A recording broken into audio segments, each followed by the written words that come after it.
And we're live. Hello, everybody. It's been a long 2 months, but after a 2-month hiatus, we're finally back with episode 38 of the FilmBrony Podcast. I'm of course Nick Canino, the co-host and the guy who's taken over the show ever since the middle of 2020. And as always, I'm not the only one here. I got a guest with me who's responsible for starting this whole podcast. So, would you like to introduce yourself? All right, let's do this one last time. My name is Søren the FilmBrony. I was bitten by the passion of all things cinema, and for as long as I can remember, I've been the one and only FilmBrony. Nice.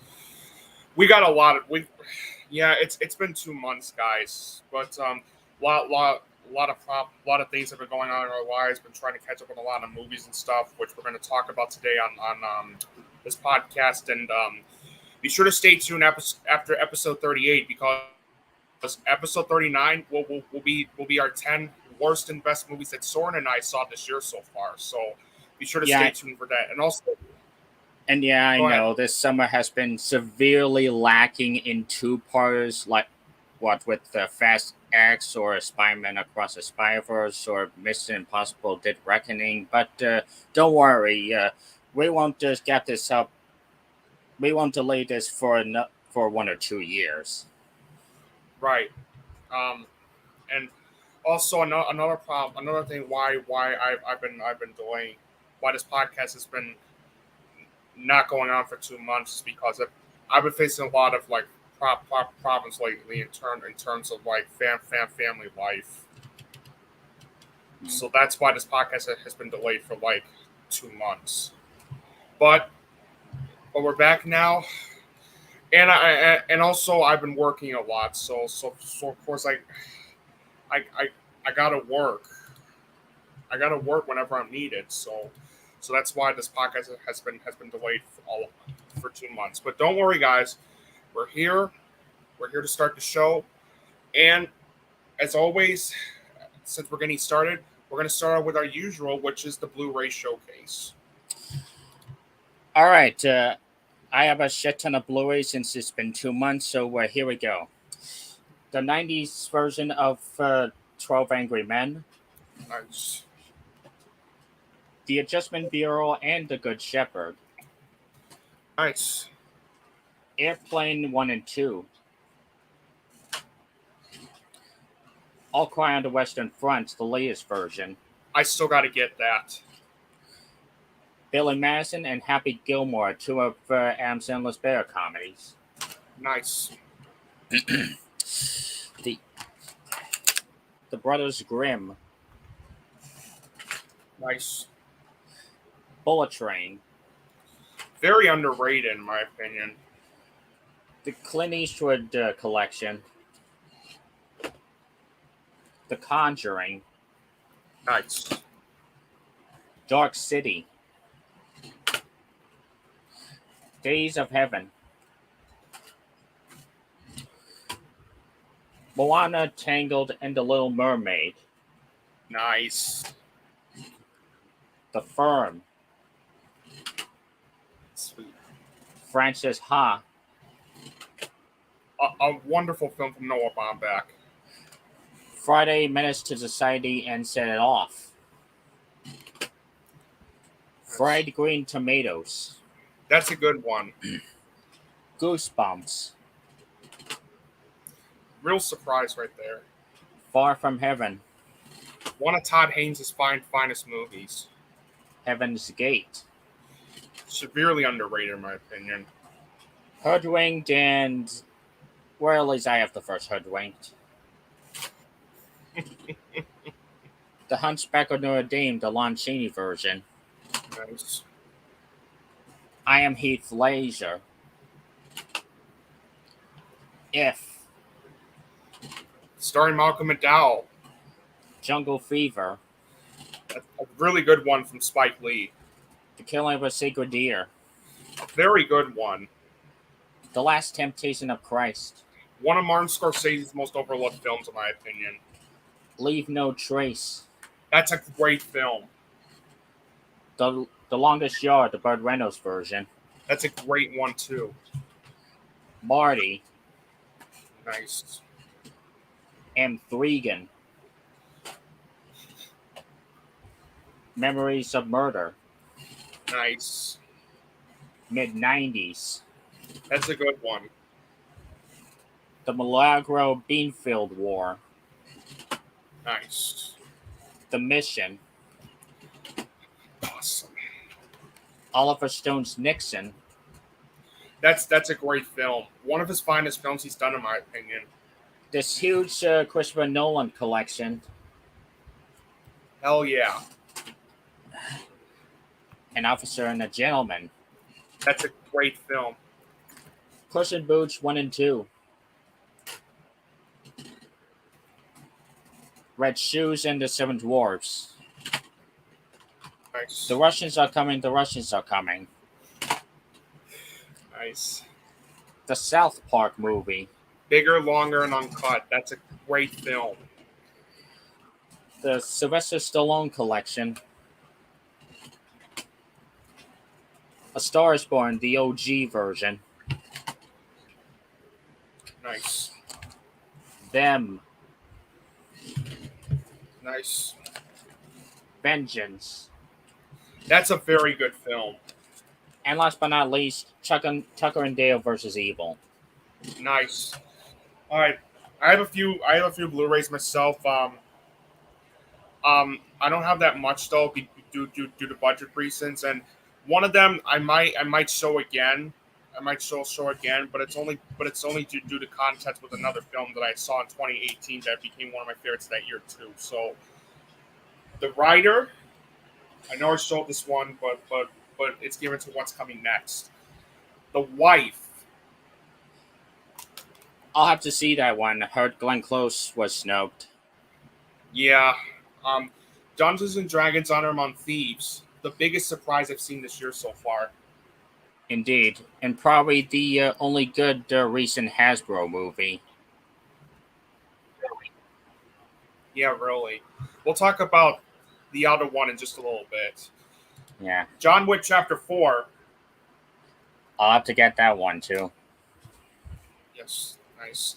And then, one of my favorite movies I've seen this year so far, Are You There, God? It's Me, Margaret. I'll have to get that one too. Probably this that. Is a Walmart, this is a Walmart exclusive, by the way. I gotta say, this is one of the best covers I've ever seen. Yeah, probably looks better than the normal slip. Yeah, this is one of those times where I prefer this over the other one. So yeah. Anyway, let's get on to the reviews. And Yep. Nick, anime fan, welcome to the podcast. All right, so let's quiet down and listen up because we got so much time and so little to go over. Wait a minute, Exactly. Scratch that, reverse it. Anyways, my first movie is Peter Pan and Wendy. Oh, Honestly, out of all these Disney live-action remakes, this might just be the worst of all of them. Outside of Jude Law and Jeff Gaffigan's performances and some decent music, this was such a mess throughout. From the rest of the performances that too bland for me to care, to the boring cinematography and effects since it's so colorless and brown, to the over-reliance of these sweeping camera shots, to Wendy being a bland protagonist, to turning Captain Hook into a sympathetic villain. Is it any wonder why this was dumped onto Disney Plus? To be quite frank, when people say they hate these live-action reboots, this is the epitome of their hatred. Honestly, don't see this movie and just stick to the two animated Disney movies, as Peter Pan and Wendy gets the seal of disapproval. Yeah, I was not interested in seeing that whatsoever. I mean, I'm sorry. I don't care if David Lowery was directing this movie. I'm still not interested. You're not missing shit. Yeah, really. My next movie, though, is a movie called Sisu.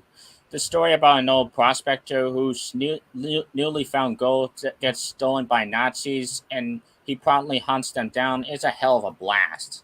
The performances, especially the main protagonists, are stellar, as are the music and production values. But it's the amazing gory action sequences that are a sight to behold. All I gotta say is, if this isn't Lionsgate's next big franchise, then there's something wrong with Hollywood, as I'll give Sisu the seal of cinema. Nice.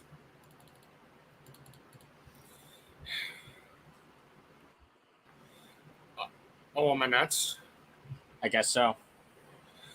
All right. Oh boy. Our next film is probably something. Hold on. Let me look at something really quick. Our next film we're going to talk about is probably one of Søren and I's biggest disagreements. Yeah, probably our biggest disagreement. Yeah, our biggest disagreement of the year so far. Robert Rodriguez says Hypnotic. To me, this is the case of Robert Rodriguez tapping his Christopher Nolan inspirations and giving us a thrilling, mind-bending, and well-directed drama that's more than just your standard action film. Besides a fantastic cast involving Ben Affleck and William Fichtner, solid cinematography, and a tense musical score, this movie also knows how to keep you on your toes, and at just about an hour and a half, doesn't always stay as welcome at all. The plot, while a tad convoluted at times, kept me guessing and rooting for the characters from the opening scene all the way to the closing credits. To me, this might just be the most underrated film of the year so far, and I'd highly recommend seeing it at least once. I'm definitely giving the Hypnotic a strong seal of approval. To me, this is one of those movies I wish I would have skipped out on because Hypnotic is one of the most boring, cliche, inconsistent movies I've seen this year so far. This is one of those movies where, yes, it had some potential with given its concept, but it thinks it's so clever at being a mix of Taken, Memento, and Inception, when in reality, it's really ripping off those movies rather than being inspired by it. And it becomes nothing more than just a flat out missed opportunity and a waste of time as a result of this. The only redeeming things I found in the film were that there are some good performances by Alice Braga, William Fichtner, and Jackie Earl Haley, although he's not in the film that much, but that's besides the point. And the film does have a very good cinematography as well, but that's honestly the only positives I could find in the film. The story was an inconsistent mess. It's poorly directed. The screenplay was terrible since it's filled with characters that feel cliched, paper thin, and shallow. The dialogue being a clunky mess while also relying too much on exposition, and the tone that feels inconsistent to the point where it can't even decide if it wants to be an action thriller or excuse me, or a mystery. The rest of the acting was terrible. I was very disappointed and baffled with the way Ben Affleck acted in the film, since it looked like he was sleepwalking throughout the whole picture. It also wasted talents of DJ Pardo and Jeff Fahey. The musical score was generic and underwhelming. The editing was all over the place. The pacing was a sluggish mess. Since for a movie that's over 90 minutes long, it felt like it was just going on for 2.5 hours. There's not a lot of action sequences in the film, and even when there is, they unfortunately didn't look that impressive due to how weakly choreographed, poorly directed, and poorly edited they were. And not only that, but there's not a lot of tension going on in those sequences as well. The visual effects in this movie looked unimpressive and sloppy. And not only is the film filled with cliches that you've seen in other films before, but the ending was also a bland mess as well. Yeah, my overall thoughts on Hypnotic is not good. Hypnotic is one of the most boring, cliched, and inconsistent movies I've seen this year so far, and it's easily one of the worst movies I've seen this summer, and one of the worst movies I've seen this year so far. This is a very low 2 out of 10 or a D. 2 out of 10 or D. Next movie. And my next film isn't even better either.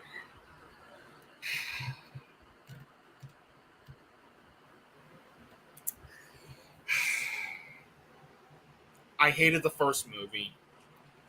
Yet, because it was successful at the box office, it was only a matter of time before the sequel to this was about to pop up.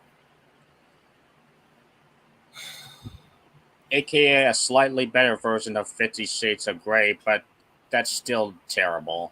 Yeah, really. Book Club, the next chapter. I'm not kidding when I say that Book Club, the next chapter, is one of the most boring, predictable, awkward, meandering, and embarrassingly idiotic movies I've seen this year so far. This is one of those movies where you can't help but feel like it was just made just for these actresses to take a vacation to Italy. It wouldn't be this bad. Now, it wouldn't be this bad if the story was engaging, but it's not. It's not. It's just 4 actresses going on a vacation and while telling no story whatsoever. This movie was so bad. I'm not kidding. It was so bad that it made me feel bad for shitting on 80 for Brady.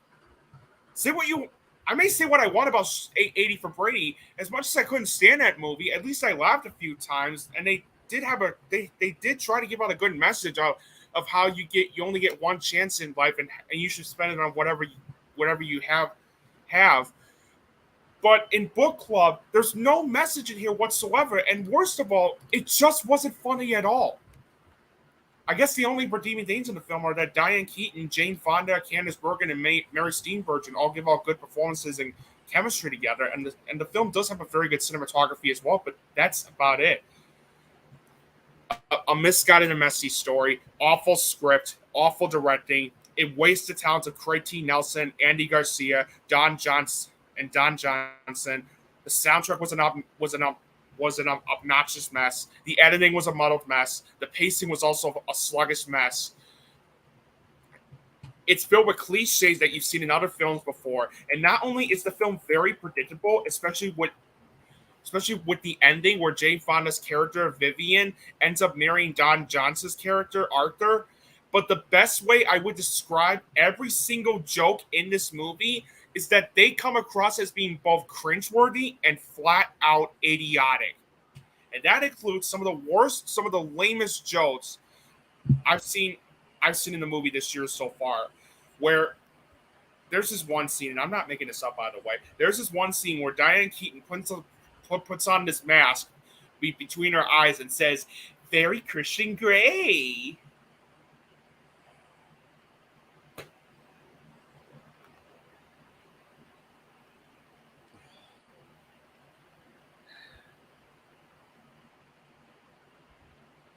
I can't make shit like this up. But how about this for a laugh, where they reference the 1992 Rob Reiner classic, A Few Good Men, with this line, "You can't handle the truth," just for the sake of a joke. But do you want to know what the worst joke Do you want to know what I feel was the worst joke in the film? It takes place during one scene where the four ladies see a police officer moments after their car breaks down, and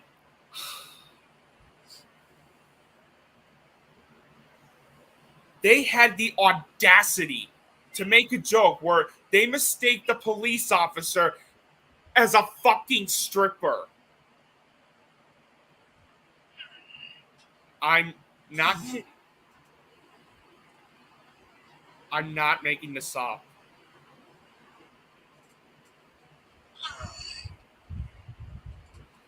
I feel the same way. Just how stupid do you have to be to mistake a real police officer as a stripper? Just how stupid is that? Yeah, overall, despite Diane Keaton, Jane Fonda, Candice Bergen, and Mary Steenburgen giving out some good performances and chemistry in the film, Book Club: The Next Chapter is nevertheless one of the most boring, predictable, awkward, meandering, and embarrassingly idiotic movies I've seen this year so far. Easily one of the worst of this year so far, and I'm definitely going to give it a 2 out of 10 or a D. And I know we're going to talk about Blackberry in just a bit, but the next film, I need to get this off my chest because this is actually going to get me all fired up.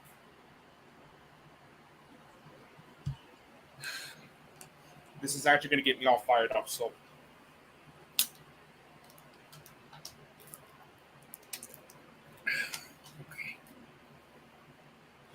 okay. Folks, I found a movie that's literally worse than House Party 2023 as the worst movie that I've seen this year so far. And the film is called Fool's Paradise. The directorial debut of Charlie Day. Shit. What? Oh, boy, here we go. And hello, Jose. Welcome to the podcast. You don't know what Fool's Paradise is about. It's about a down-on-his-luck publicist named Lenny, played by Ken Jeong, who gets his lucky break when he discovers a mute man named Latte Pronto. Why? Played by Charlie Day, recently released from a mental health facility, looks just like a method actor, also played by Charlie Day, who refuses to leave his trailer.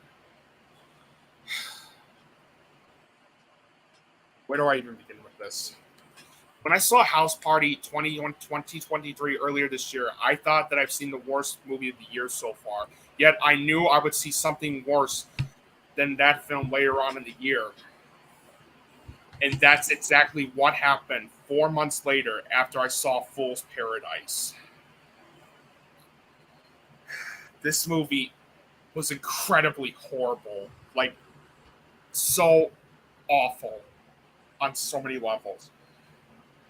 Not only does Fool's Paradise fail so hard at being a satire on the film industry, but this is one of the most horribly misguided, embarrassingly idiotic, and downright reprehensible movies I've ever seen in my life. And what's shocking about this movie and how bad this was is that not only was this made in 2018, yet it sat on a shelf for 3 years before they went under a week of reshoots in December 2021. But this is also one of those movies where you sit there completely stunned and baffled at what you just witnessed by the time the film ends, and you wonder to yourself how the hell they wasted such talented people like Kate Beckinsale, Adrian Brody, Jason Sudeikis, Edie Falco, Jason Bateman, and of all the fucking people, John Malkovich and the late Ray Liotta, in a movie that clearly has no idea what it wants to be, and it's nothing but a huge waste of time as a result of this. Great, another shitty comedy this year that wasted the talents of Ray Liotta after he passed.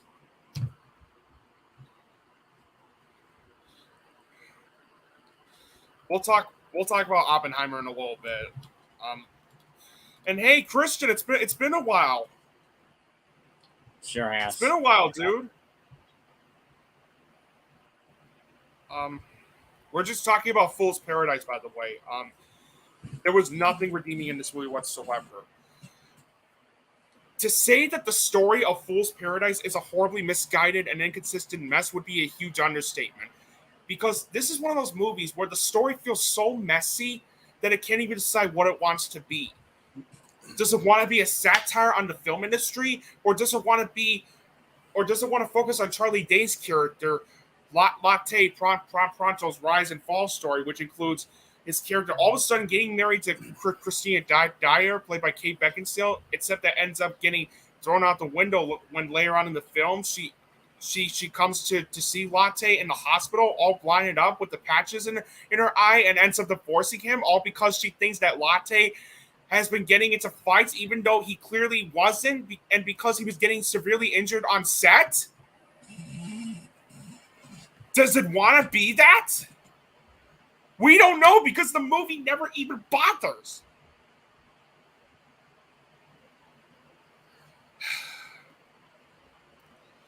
The acting was terrible. I already mentioned that the film wastes Kate Beckinsale, Adrian Brody, Jason Sudeikis, Edie Falco, Jason Bateman, John Malkovich, and the late Ray Liotta. Rest in peace, by the way, dude. Since they're given not that much to do in the film. But Charlie Day's performance as both Latte Pronto and Sir Tom Bainsley, the method actor that refuses to leave his trailer, felt so shallow and wooden. But that's nothing compared to the worst performer in the film, which is Ken Jeong as Lenny. This is one of the very worst performances, one of the very worst and most obnoxious performances I've seen from a supporting actor this year so far, because instead of Ken Jeong playing the character of Lenny, who's supposed to be a publicist to Charlie Day's character, Latte Pronto, it's just Ken Jeong being Ken Jeong for the umpteenth time.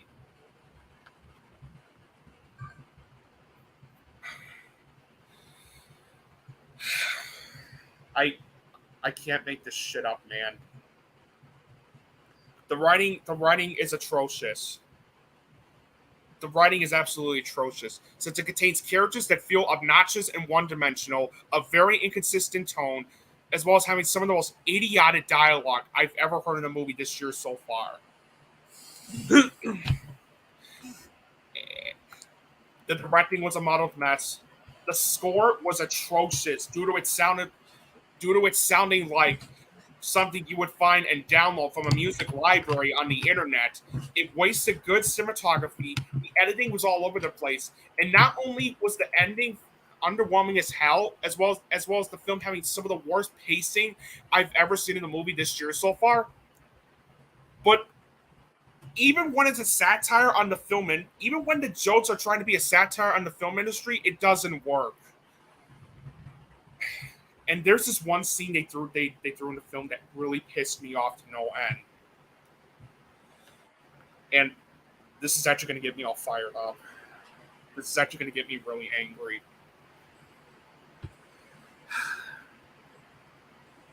You won't believe what joke they actually threw in there. I'll tell you about the joke.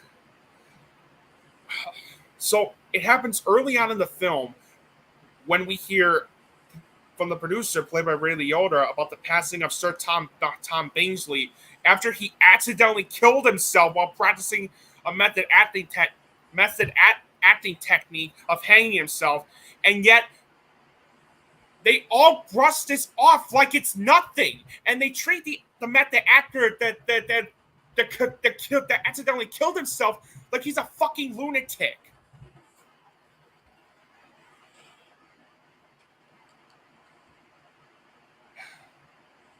Now, I get the joke.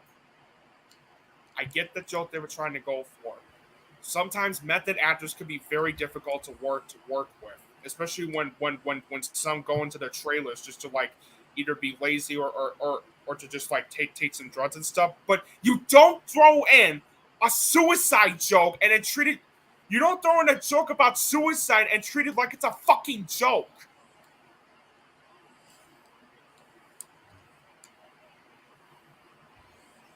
Let me tell you, as a person who has been dealing with suicidal thoughts, how the movie treats suicide in such an immature manner by playing it for laughs and treating it like it's a motherfucking joke disgusted and angered me to no end.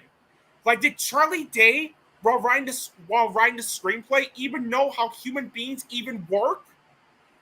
Especially with how many people have died from committing suicide? What in the world was he thinking when he decided to write that joke in? Maybe he was so addicted to the SpongeBob episode One Course Meal. I don't know.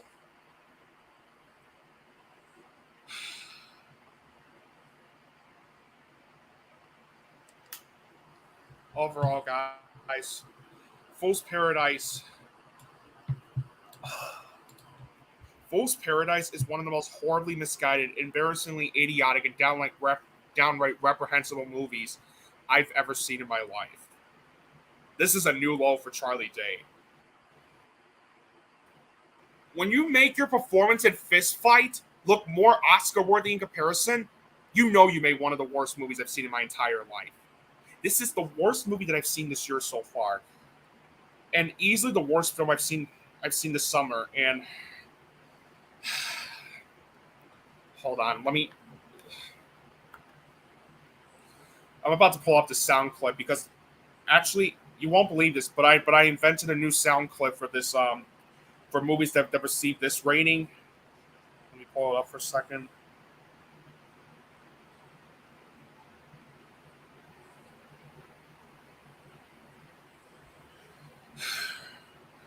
Yeah, I'm not making this up, by the way. That joke infuriated me to no end. That joke involving suicide. Like, if you're going to handle a dark joke in a movie, you need to handle it in such a mature manner.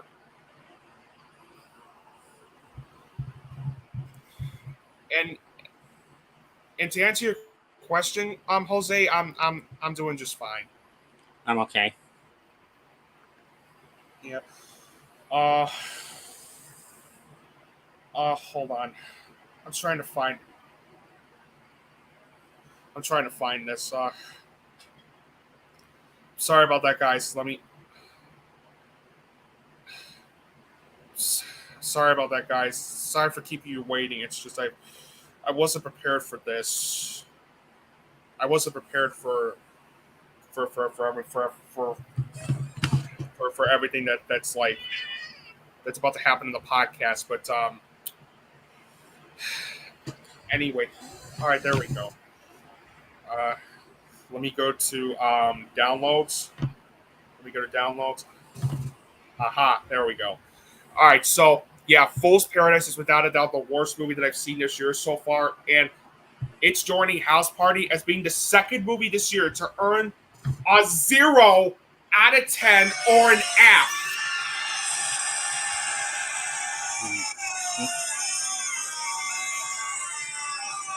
Fuck this movie. And to Charlie D for making fun of suicide like that. You should be ashamed of yourself, humiliating your sister and me like that. We don't want to talk to any of y'all right now, so take your little gossip column and your embarrassing photographs and just go away. I couldn't have said it better myself, Big Mac. And you know, it's saying something when the second worst episode of My Little Pony downplayed this shitty movie. Number one being Mara Principles, but that's another story. Yeah, really, that's another story for another day. Meanwhile, we got another review to talk about, and it's on Blackberry. Yep, this movie is about the rise and fall on the infamous phone brand that isn't. This movie about the rise and fall of the infamous phone brand isn't going to set standards when it comes to these types of biopics, but it's still a well-directed and well-written film, held together by the performances of Jay Baruchel and Glenn Howerton. I'd say see this movie at least once, and as I'll give it the seal of approval. To me, this is one of the best movies I've seen this year so far. This is one of the best movies I've seen this year so far. I originally had no plans to see Blackberry at first, since I never even heard about the film. But when I heard about the positive buzz it was receiving from both critics and audiences, and when I found out what the film was about, I would be lying if I didn't say that I was actually eager to check this one out. And my God, am I so happy that I did, because Blackberry is one of the most compelling, entertaining, gripping, and riveting films I've seen this year so far. This is such a brilliant movie that grabs you and never lets you go until the last frame of the film, while also doing a fantastic job taking you behind the scenes at how the Blackberry became the device that changed the world and how it lost it all in the later years. The story felt well-structured and highly engaging.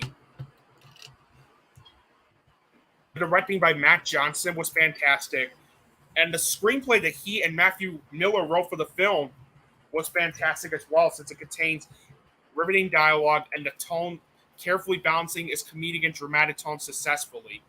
The acting was terrific. Jay Baruchel, who you may remember as Hiccup from voicing Hiccup from the How to Train Your Dragon movies, absolutely delivers one of the most riveting performances I've seen this year so far. And as for Glenn Howerton, oh my goodness, what a powerhouse performance he gave out as Jim Best Silly. I'm sorry if I mispronounced that name. But his character is such an asshole in this movie. And yet, what's so amazing about Howerton's performance is that that character is how powerful his performance was, to the point where this is one of those characters you love to hate. The soundtrack was excellent. The cinematography was terrific. The editing was great. It's very well paced throughout. I was also very surprised at how funny and clever it was too, especially with how witty and clever the humor felt throughout the whole film. And it also has one of the most satisfying endings I've seen in the movie this year so far. Guys, if you have not seen Blackberry, check this one out. You should definitely watch Blackberry right away. Blackberry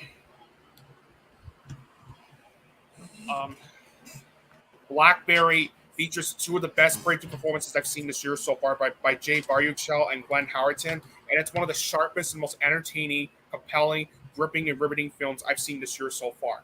And without a doubt, it's one of the best films of the year so far too. And with that, it's getting a 10 out of 10 or an A+.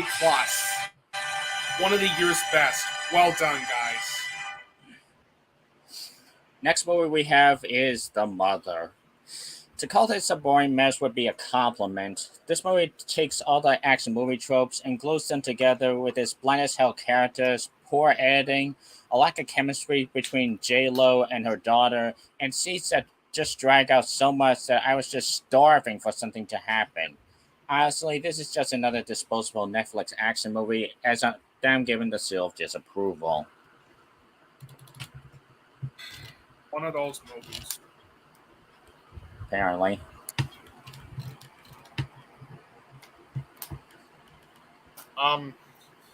So next movie we're going to talk about is Fast X.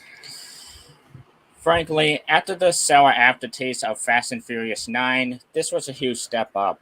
It's like they took some of the critiques from that movie as they gave us a tense story, even if the script isn't quite as polished as some of the better ones. Actual high stakes where you're at the edge of your seat, and an insanely dastardly performance from Jason Momoa. Also, the action is way better than the last one because A, they don't go as far as to drive a car into space to take down a satellite. And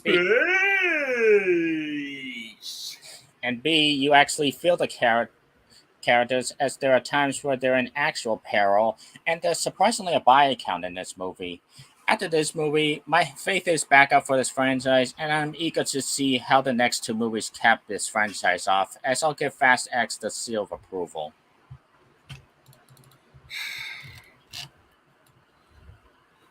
Well, oh boy.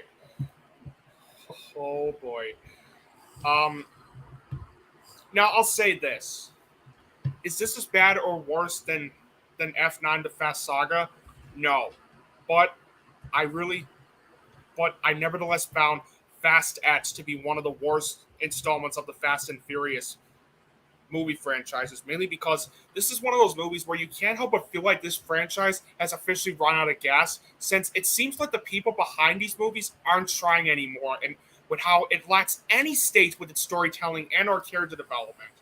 Now, I know these movies aren't meant to be taken too seriously, but when you have this, along with F9: The Fast Saga, lack any stakes by basically retconning events from the previous installments poorly in favor of resurrecting 3 of the 4 characters that were dead in the previous installments, I'm sorry, but I can't excuse bad character writing, because now their deaths mean nothing whatsoever, and it just becomes nothing more than a lousy, meandering, and exhausting experience as a result of this.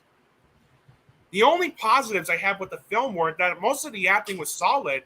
Michelle Rodriguez, Tyrese Gibson, Ludacris, John Cena, Natalie Jordana Brewster, Jason Statham, Song Kang, and Leo Abello Perry all deliver very good performances. But I'm in agreement with everyone when I said it's Jason Momoa that steals the entire show. I was very impressed with how his performance as Dante Reyes came out, since not only was he having the time of his life as playing the villain, but it also clearly shows on how his performance was inspired by the Joker. And what I also really liked is the chemistry between John Cena and Leo, and the chemistry between John Cena and Leo Abello Perry was very good. It was also one of my favorite parts of the whole film, since it made me believe that they're hanging out as uncle and son respectively because of how wholesome it felt. The cinematography was solid, the action sequences were solid and fun to watch. And to be fair, the film does have a good mid-credit scene as well, but that's about it. Okay, so hold on. Before you go on, about the mid-credit scene, you could not live with the failure of Black Adam. And where did that leave you? Back to me.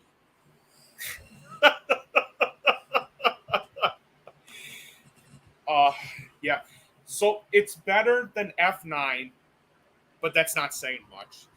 The story was nothing but a convoluted mess, mainly due to it having so many subplots that feel poorly developed. The screenplay was terrible. The directing was nothing but a muddled mess. And while I mentioned in my positives that most of the acting was solid, Vin Diesel is so shallow and lifeless in this movie. Like, it honestly looked like he wasn't even trying anymore. And poor Helen Mirren, Rita Moreno, Alan Richardson, and Charlize Theron are horribly wasted in this movie as well as Brie Larson, since they're not given that much to do in the film. I hated the soundtrack in this movie, especially with how much of a scrambled mess of dubstep chaos Brian Tyler's musical score felt. The editing was all over the place. The pacing was a muddled and wonky mess. And even though I said in my positives, the action sequences are fun to watch, what holds them from being great is that it lacks any tension that's trying to go for with these sequences. And that really was a disappointment. And not only is the film filled with cliches that you've seen in other films before, but I hated the ending to Fast X. And that's mainly due to how unnecessary and idiotic its cliffhanger ending felt.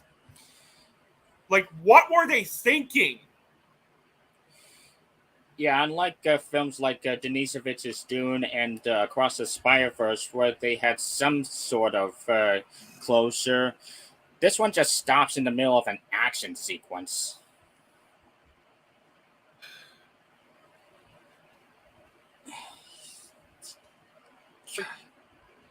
Why? Just give me a second. I have this movie clip, but hold on. I'll just give out my overall thoughts.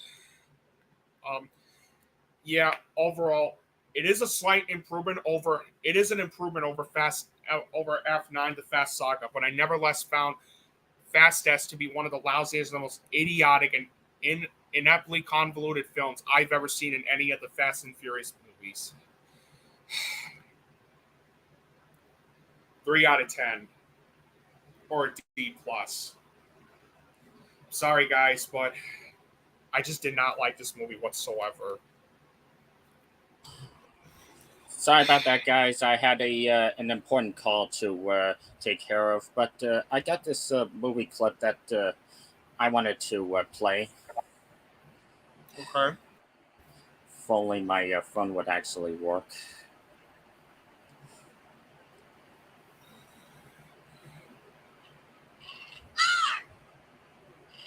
Oh, sorry. Yeah, when that ending happened and they just cut away from Dom and his kid, this was legitimately my reaction.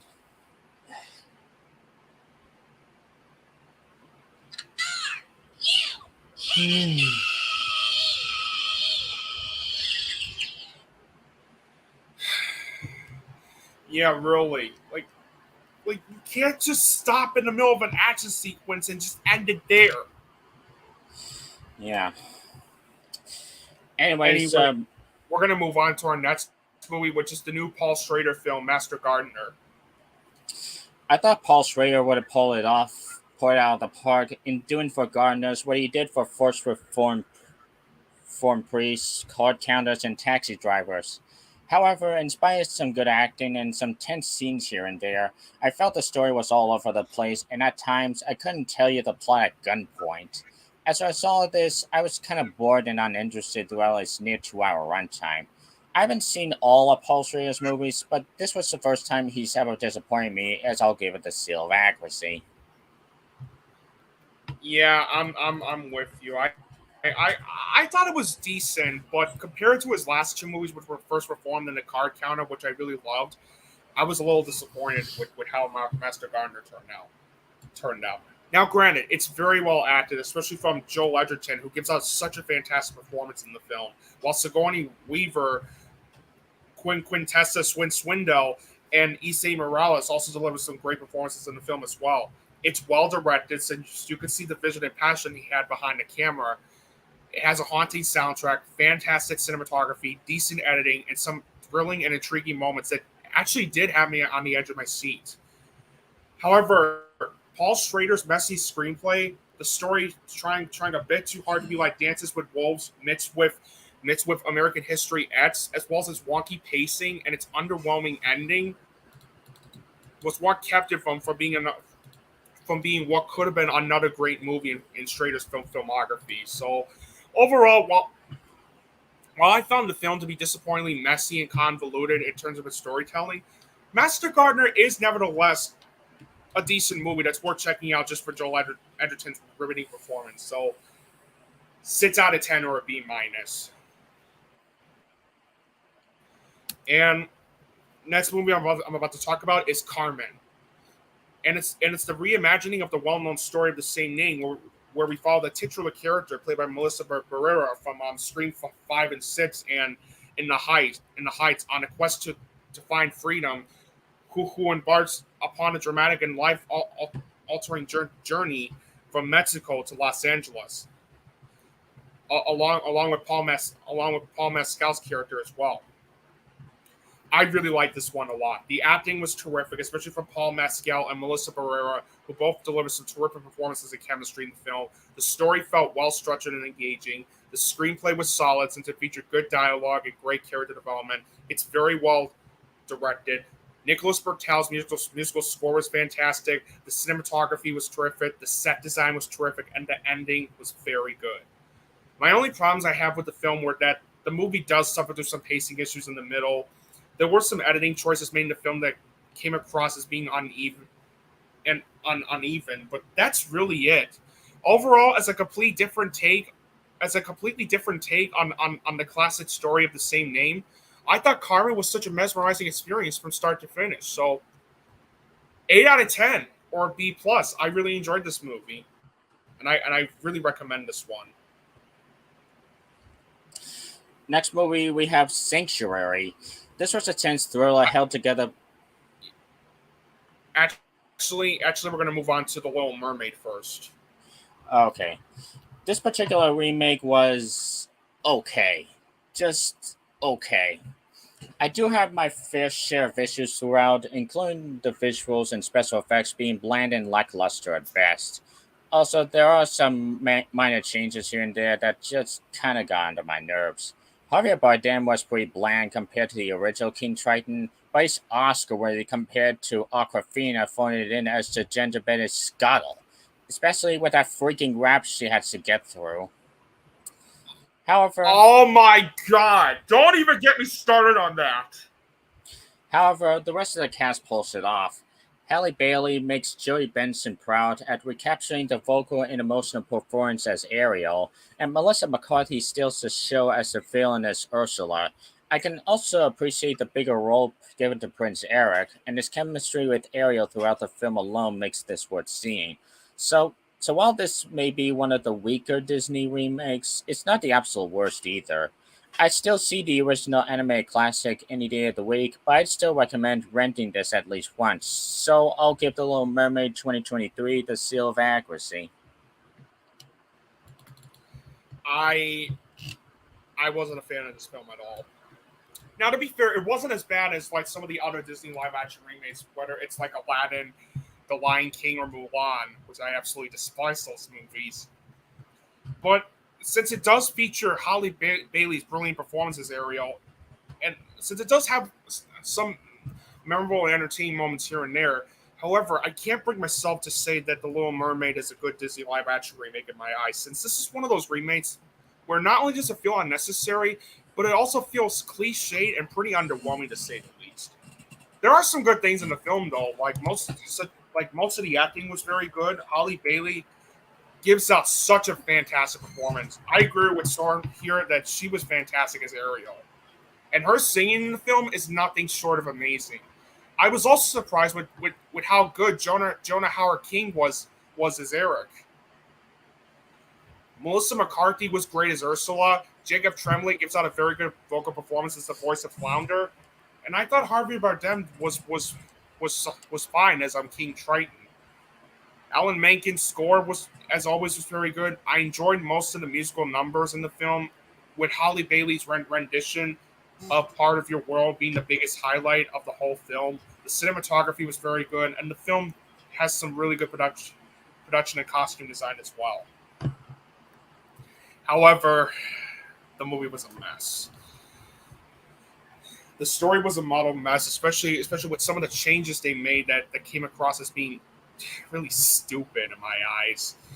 I also found the screenplay to be messy and underwhelming. The directing was a misguided mess. And while I said in my positives that most of the acting was very good, David Gates was horribly miscast as the voice of Sebastian, since his Jamaican accent he tries to pull with the character was bafflingly lackluster. But that's nothing compared to Awkwafina as the voice of Scuttle. Now, granted, I love Awkwafina. I feel she's a very talented actress and has been in some very good films, such as The Farewell, Shang-Chi and the Legend of Shang-Chi, and Ryan the Last Dragon, Shang-Chi and the Legend of the Ten Rings. I don't know why I said Shang-Chi and the Last Dragon for a minute. I do apologize. And she did a terrific job voicing Sizu in Ryan the Last Dragon. But as the voice of Scuttle in the Little Mermaid remake, I sadly found her insufferable with the way she voiced that character. And what I also said in my positives that I really enjoyed most of the musical numbers in the remake. There were two songs that I really did not like at all. The first was the remake's rendition of the beloved Oscar-winning song Under the Sea. How the Under the Sea song was handled in the remake felt poorly butchered and underwhelming. But that's nothing compared to the fucking Scuttlebutt song. Yeah, when I heard that freaking rap, the first thing I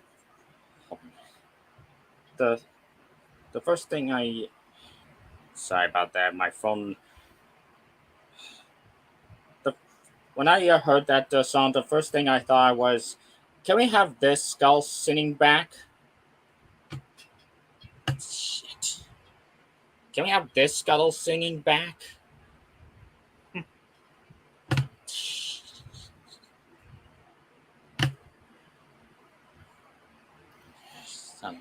We're experiencing technical difficulties, folks.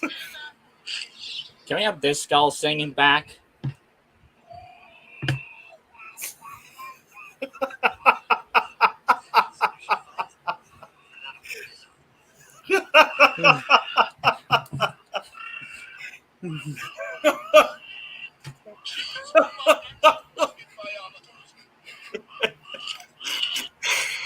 Oh my god.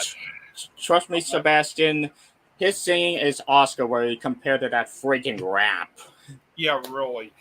Like, I'm not kidding when I say that not only is the Scuttlebutt the worst song I've ever heard in any of the Disney movies, but this is also one of the worst songs I've ever heard in my entire life due to how annoying, idiotic, and nonsensical the song felt. And the fact it was written by Lin-Manuel Miranda is honestly baffling, since he has written some very good songs and movies before, but the Scuttlebutt is not one of them. It's clumsily edited, filled with cliches that you've seen in other films before. And there are two big issues I have with this movie. The first being that while I understand why it was 135 minutes long, it's sadly filled with scenes that drag on and on and on. And it suffers through a lot of pacing issues as a result of this. And the second and final glaring issue I have with the film were the film's visual effects. My God, like, aside from the very, very bad sloppy designs on Sebastian, Flounder, Scuttle, and other sea creatures, I was also disappointed with how unconvincing the water effects looked as well. It didn't make me believe that I was really underwater with these characters at all. At least with the visual effects in Avatar: The Way of Water, despite how I felt about that movie, but that's besides the point. Not only did the water effects in that film look very well done, but they were so well detailed that it made me believe that I was really underwater. I was really underwater with those characters in that particular movie. Yeah, overall, while Halle Bailey delivers a brilliant performance as Ariel, and the film delivers some memorable moments here and there, The Little Mermaid is sadly another weak and underwhelming Disney live-action remake, and I really was not a fan of this one at all. 4.5 out of 10 or C. Not a terrible film, but not something I would probably watch again. And sadly, my next film isn't even better either.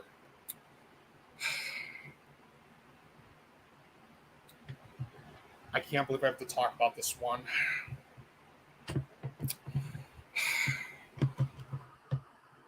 My next movie is another shitty comedy. Another shitty comedy. And it's called About My Father.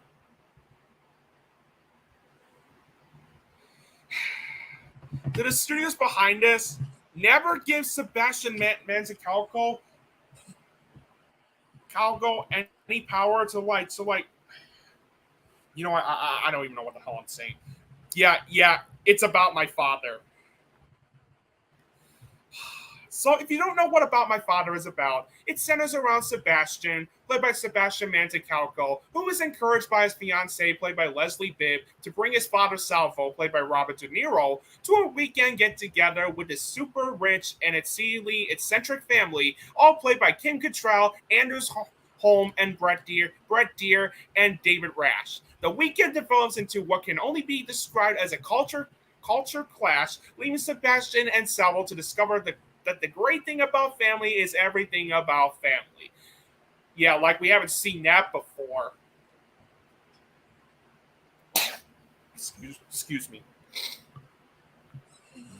Folks, I'm not even kidding when I say this. I gave this movie a chance because I love Robert De Niro. I love this guy very much. He was the reason why I was curious about this film, even though I had this on my least anticipated films of the summer list, and words couldn't begin to describe how much I absolutely hated every single minute of About My Father. About My Father, I'm not even kidding.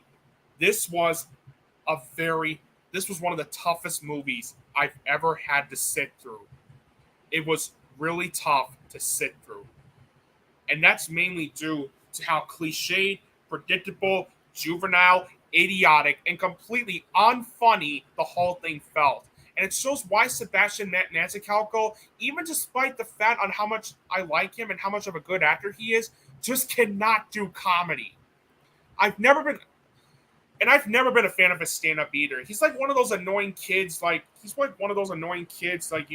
don't want to be around because he's dragging this thing out for way too long.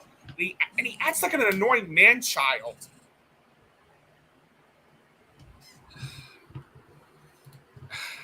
I will say this. There was one scene that did make me laugh. And it was at the end of the tennis scene where Sebastian smacks the tennis ball back to Lucky, played by Anders Holm, only for it to accidentally hit him in the testicles. But that's really the only positive I have with the film. The story was a predictable mess. Why? Because this is one of those been there, done that stories that comes up as being extremely predictable, and it leaves you feeling bored when you already know what the outcome is going to be.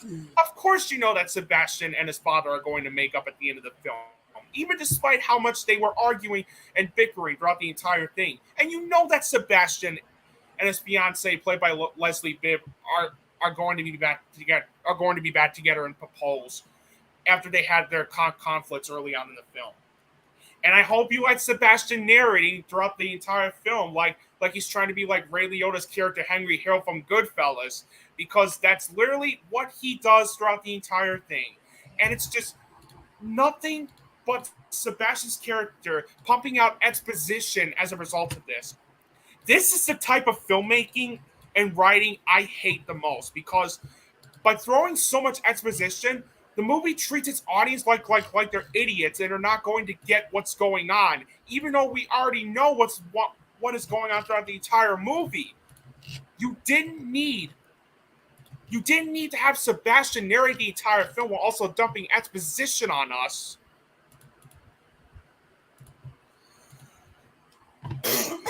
Excuse me. And if there were words to describe the screenplay, it would be atrocious and lazy. I'm not kidding when I say that this is one of the worst screenplays of the year, due to it having such atrocious dialogue, such as "Hey Seabass, say hi to TikTok," and "This haircut is giving me like G.I. Jane 2 months out of boot camp." Another G.I. Jane joke, huh? I hope Will Smith smacked the shit out of him.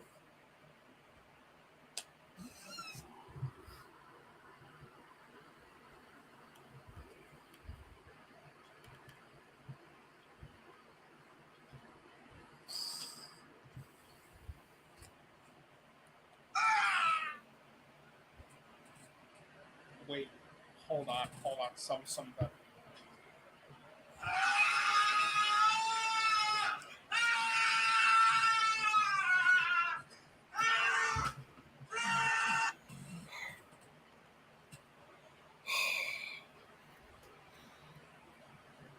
Oh my god. And as if the screenplay couldn't get any more atrocious, not only is the film's tone absolutely atrocious, since it can't decide if it wants to be a comedy or a family drama flick, but you don't care about any of the characters in this movie whatsoever, since all of them are nothing but obnoxious, paper-thin, and one-dimensional idiots, especially the character of Lucky, played by Anders Holm, who just may be one of the most annoying characters I've seen in the film this year so far. He was just so annoying in this movie that it just makes you want to go up to the screen and punch this fucking asshole in the face. And I know this meme is dead. And I know this meme is so dead that it's making its Morbin time timeless. But after hearing that G.I. Jane joke, I wouldn't be so surprised if Will Smith did this. I'm out here. Richard. Oh, wow. I know that it is an afterthought, but I just couldn't resist. Yeah, I don't blame you. Also, you're not gonna believe this. Who in the hell names a female politician character Tigger? Yes, I'm not making this up. The female politician character has the same name as the character from Winnie the Pooh. Wouldn't be the last movie we're talking about this podcast that this is on the Winnie the Pooh franchise. I can't make this up, Jose. I can't make this up.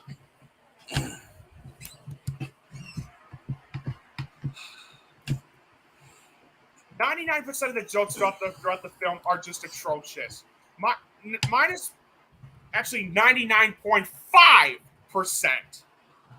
Minus one scene that made me laugh. Nearly every single joke throughout the entirety of About My Father are absolutely atrocious. Since some appeal to the lowest common denominator in the worst way possible. Not only do you get this overlong juvenile joke where Sebastian's pants fall down and his butt and crotch is shown after losing his swim trunks while riding on a hoverboard in the water, and the way they drag that joke out for long, where all of a sudden his penis like gets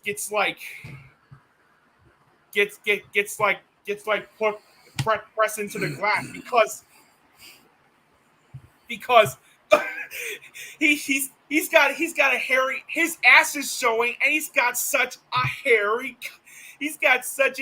cock that presses his, he's got a hairy cock and it presses all the way to the window where it discusses the old folks because penis is so funny.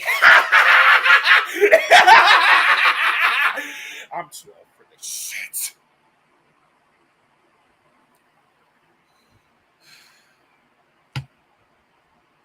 I'm too old for this shit.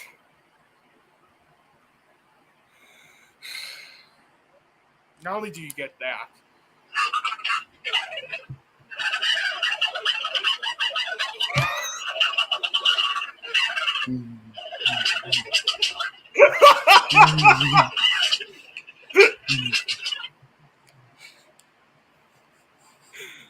yeah, anyway, not only do you get that, but this one joke they threw in the film angered me to no end. And no joke, it literally made me do this. It literally made me do this.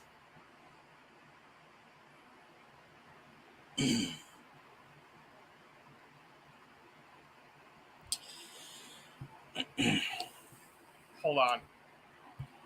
God damn it, phone. Alright. No joke. This joke they threw in the film made me do this.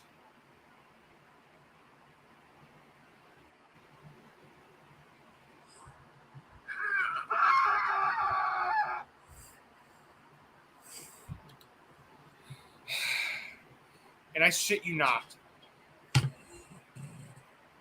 This literally happened in the film. And it took place during this one scene, one night during dinner, where Sebastian and Ellie start to hook up outside. When Sebastian sees the peacock feathers in the garbage, and we find out later on that Salvo killed, murdered, and cooked one of the family's prized peacocks. One of the family's prized pet peacocks. Yeah, you heard that right. I'm going to repeat that one more time. What's the reason we see the peacock feathers? Because Salvo, played by Robert De Niro, murdered, cooked the pet peacock and feed it to his family for dinner as part of the sacrifice. Hold on. Sorry about that. Hold on.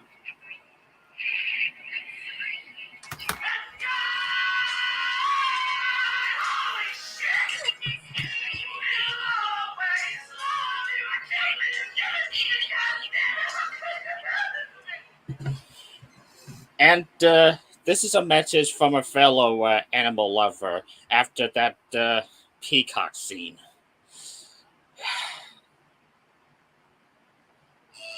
Are you kidding me? I mean, you're evil and everything, but you hurt a teensy little harmless firefly? Really? Like you're just a great big meanie! There! I said it! What makes you think you're so special? Like the rules that call a person on a party out? You're the biggest supporter you're outside!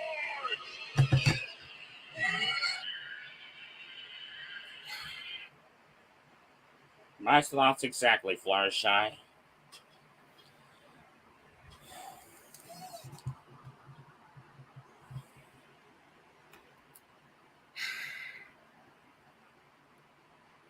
I don't even need to explain anything else other than the directing was all over the place. The acting was atrocious. Sebastian Maniscalco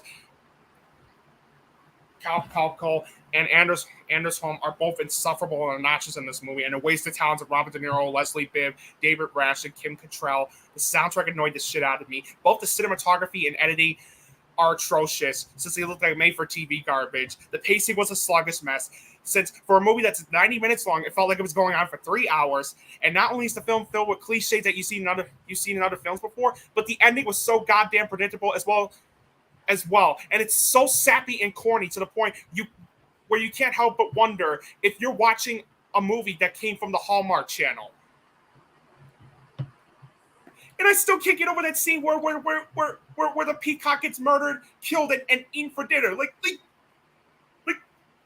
what were you thinking?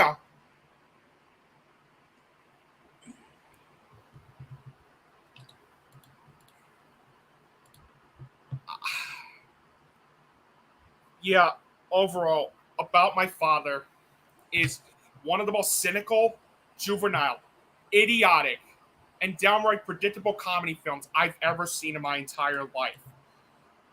It is a movie that's filled with cliches that you've seen in other films before and has no heart whatsoever. And you already know what it's going to get. It's going to get a 0 out of 10 or an F. Fuck this movie. Boo! Boo!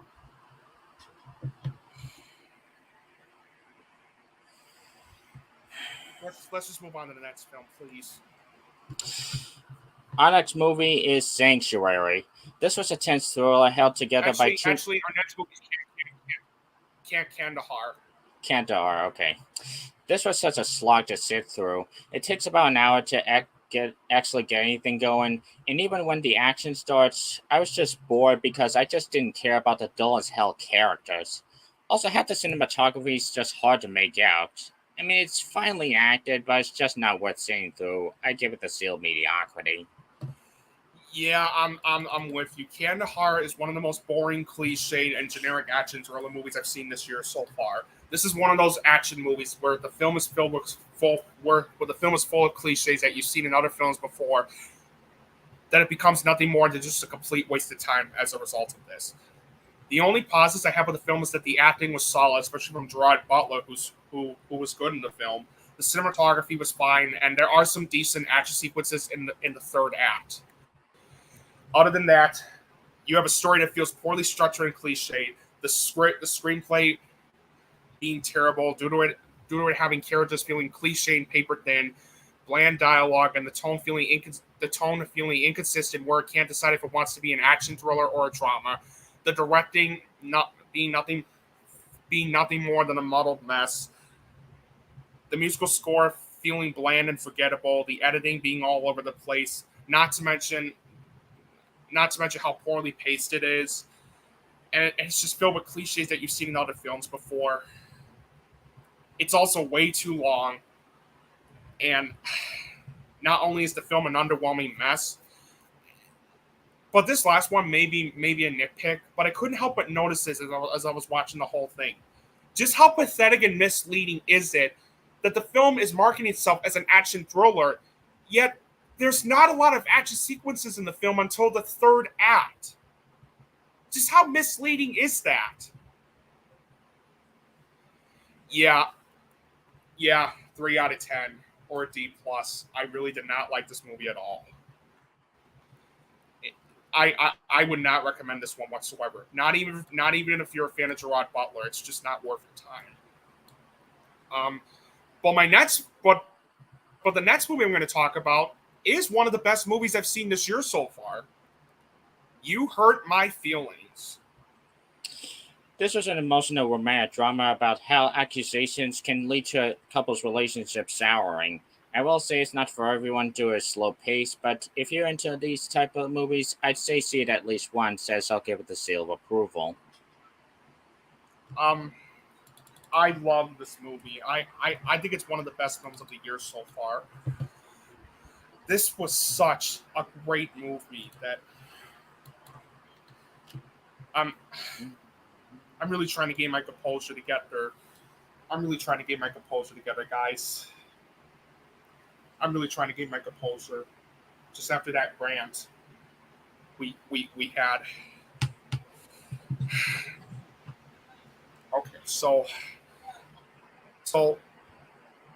not only is You Hurt My Feelings one of the funniest and most honest and entertaining films I've seen this entire year so far, but what makes this film so special is how Nicole Holofcener, I'm sorry if I mispronounced that name, the writer and director of this movie, did such an incredible job crafting the themes of honesty and white lies between relationships in a realistic and well-detailed manner, since it explores how complicated relationships can be and how people sometimes go too far with the way people jump to conclusions on others, all because of something they hear that's either out of context or just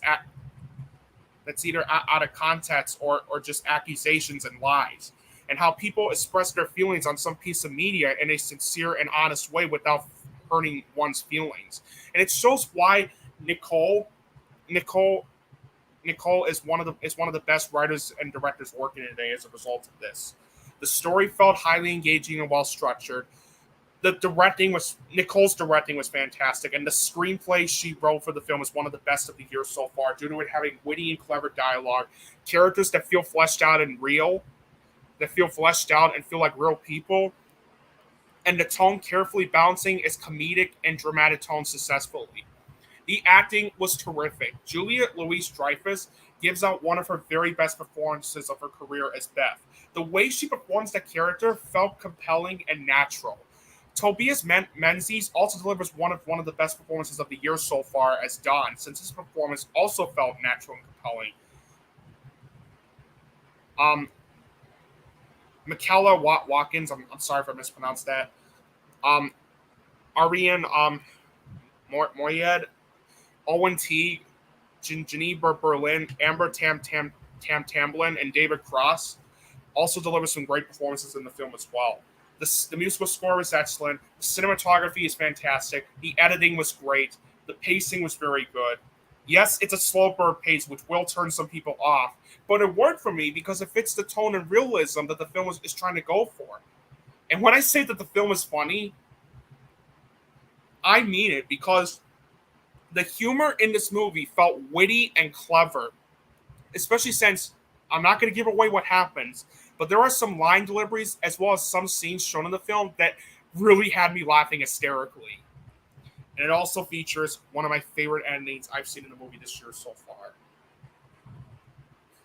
Overall, after seeing this movie, I cannot wait to see what Nicole does next. You Hurt My Feelings is one of the funniest and most entertaining and honest films I've seen this year so far, and it's easily one of the best films of the year so far. And without a doubt, it's getting a 10 out of 10 or an A+. Well done, Nicole. Well done. And now, next movie I'm going to talk about is The Starling Girl. Let me just pull this up really quick. In my quickie reviews. Aha, there we are. There we go. Okay, so The Starling Girl follows 17-year-old Jem Starling, played by Eliza Scanlon, who struggles with her place within the Christian fundamentalist community. But everything changes when her magnetic youth pastor, Owen, played by Louis Pullman, returns to their church. And right off the bat, Laurel Parmet, I'm sorry if I mispronounced that name, did an incredible job with the way she directed this movie. You could see the vision and passion she had behind the camera, especially with the way she directs the actors. And the screenplay that she wrote for the film was also very good, since it features good dialogue and very good character development, while also brilliantly showing us the narcissistic nature of being in the evangelical Christian community. It's a really good deconstruction on what it's like to be in that community. The the acting was terrific, especially from Eliza Scanlon, who delivers such a riveting, great performance as Jem Starling. The way her performance came off in the film felt raw, real, and powerful. And Lewis Pullman, who was terrific last year in Top Gun Maverick, also gave out a terrific performance as Owen Taylor. The soundtrack is very good. The cinematography was terrific. However, despite the fact that I liked this movie, I have to be honest when I say that I didn't love it as much as a lot of people, because I was disappointed with with with with the way the story turned out, due to it not deciding if it wants to be a deconstruction of the evangelical Christian community, or if it wanted to be a story involving the affair between Jem Starling and Owen Taylor, which is what the film focuses more about.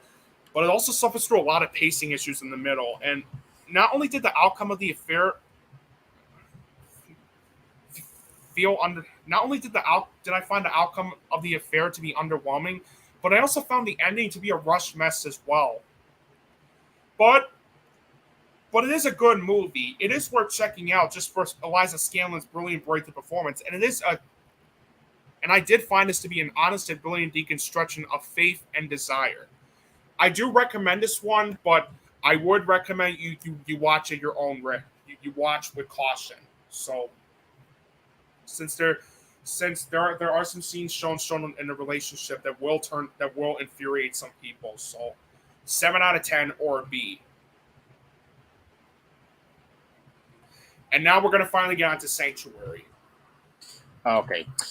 This was a tense thriller held together by two great performances from Margaret Qualley and Christopher Abbott, as the relationship gets to get complicated within the walls of a hotel room. There are some slow and repetitive moments throughout, and the color transitions seem unnecessary. But this is one of the better cases of a filmmaker using his limitations to his advantage to give us a movie that's worth seeing. And I'll have to add that it's the better version of 50 Shades of Grey. Yeah, really. Though to be fair, a crappy fan parody on YouTube is a better version of 50 Shades of Grey, so there that is. I'll give Sanctuary the seal of approval. This is one of the better movies I've seen this year so far. Not only did it feature some terrific performances by Margaret Qualley and Christopher Abbott, but it's also one of the most gripping and riveting films I've seen this year so far, too. This is one of those movies that kept me on the edge of my seat while wondering what was going to happen next, since Qualley and Abbott's characters' relationships are complicated, to say the least. It's very well directed. The writing was great. The story felt well structured and engaging. And the cinematography and score were fantastic, and the ending was very good too. And the editing was solid. My only problem I did have with the film is that the pacing did feel a bit wonky at times, and there were a few editing choices they made in the film that did come across as being a bit uneven. But this is nevertheless one of the better movies I've seen this year so far. 9 out of 10 or an A-.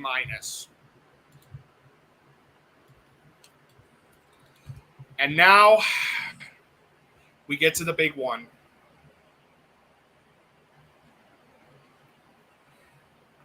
Folks. So now we're done with the May movies. So, folks, not only are we going to talk about the June movies, but our very first, the first June movie we're going to talk about is the best animated film of the year. Spider-Man Across the Spiderverse. Yep, this movie was a blast. I didn't think Sony could possibly top the original Into the Spider-Verse, and it didn't quite do it, but this more than holds a candle. The animation, writing, and action scenes are are as top tier as they were before, and it's darker, more emotional, and more thought provoking from the opening to the closing cliffhanger. And after the movie ended, the first thought that came to my mind is, man, I cannot wait for the next one. So this is a generation. So this is a direction Sony Animation's going from now on. Consider me at the front row seat, as I'll give Across the Spider-Verse the seal of cinema. Say that Spider-Man Across the Spider-Verse is one of the best animated films I've seen in my life would be a big understatement, because not only did I love this just as much as the first film, but Spider-Man Across the Spider-Verse is one of the most beautifully animated, breathtaking, and exhilarating animated films I've ever seen in my life. This is one of those movies where you're immediately hooked in due to how not only well structured and highly engaging the story felt, but due to how exhilarating and beautiful the animation in this one felt too. And I can't help but give huge props to the people behind this for giving me such an exhilarating experience that I'll never forget as time goes by. And when I say the animation is exhilarating, oh my god. Like, not only is it exhilarating, not only is the animation exhilarating, it's also beautiful, stunning, astonishing, and spectacular. And the visuals and the stunning visuals were a nice touch. Were a nice touch too. Was a nice touch added to the animation as well. I was emotionally invested in the story due to how gigantic yet highly engaging and well structured it felt. The screenplay is one of the best of the year so far, due to it having terrific character development and riveting dialogue. It's very well directed. The voice acting was terrific. The actor that voiced Miles Morales once again was fantastic. Haley Stein, his name is Chef Shamika Moore. Again, if I mispronounce the first name, I do apologize. Haley Steinfeld was fantastic as Gwen Stacy. Brian Tyree Henry, Luna Lauren Velez. Again, sorry if I mispronounced that. Jake Johnson, Jason Schwartzman, Issa Rae, Greta Lee, Daniel Kaluuya, Mahershala Ali, and Oscar Isaac also give out terrific vocal performances as well. Danielle Pemberton's musical score was fantastic. The editing was terrific. It's very well paced throughout. And not only does the film deliver some good, humorous moments in it, but the action sequences in this movie, holy shit. Wow. How those sequences were animated and edited is really something. And animated and edited is really something to behold due to how beautifully animated they looked. And it's just nothing but just a breathtaking and exhilarating experience as a result of this. Wait, what? Are you serious? Are you serious? He called Gwen Stacy a woke character?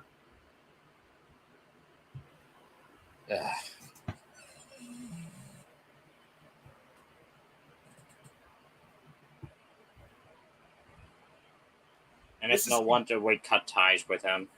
Yeah, really. Fucking jag off.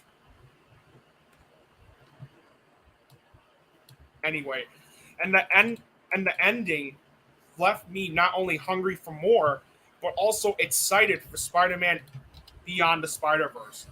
I cannot wait for that film to come out when it's done. When it gets done, of course. I know we're only months away before the end of 2023, but I can't imagine another animated film this year topping this one. Spider-Man Across the Spider-Verse is one of the most beautifully animated, breathtaking, and exhilarating animated films I've ever seen in my life. And it's easily a deadlock in my top 3 of the summer so far, and one of the very best movies I've seen this year so far. And without a doubt, it's a 10 out of 10 or an A+. One of the year's best. Well done, guys. Well done.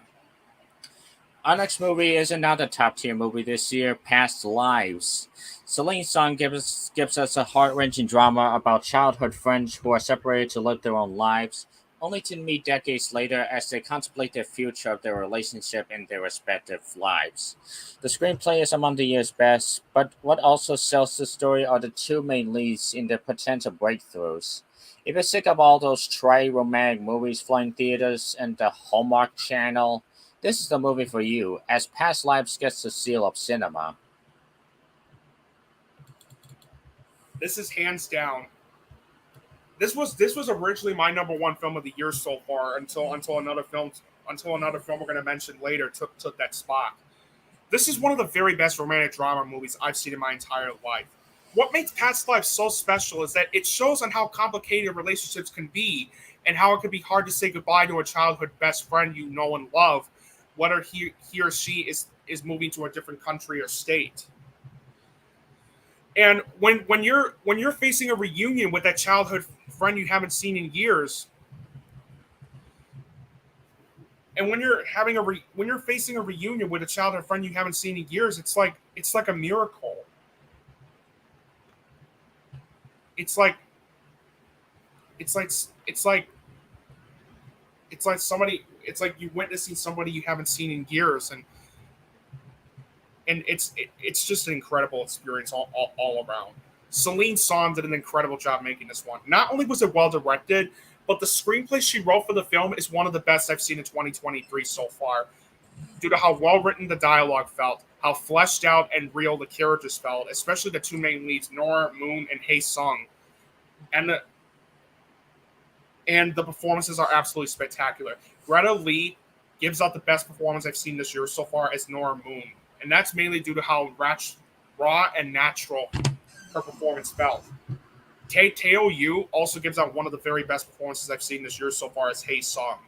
John Malgaro from Adam McKay's The Big Short, Todd Haynes' Carol, and Kelly Reichardt's First Cow also gives out one of the best supporting performances I've seen this year so far as Arthur.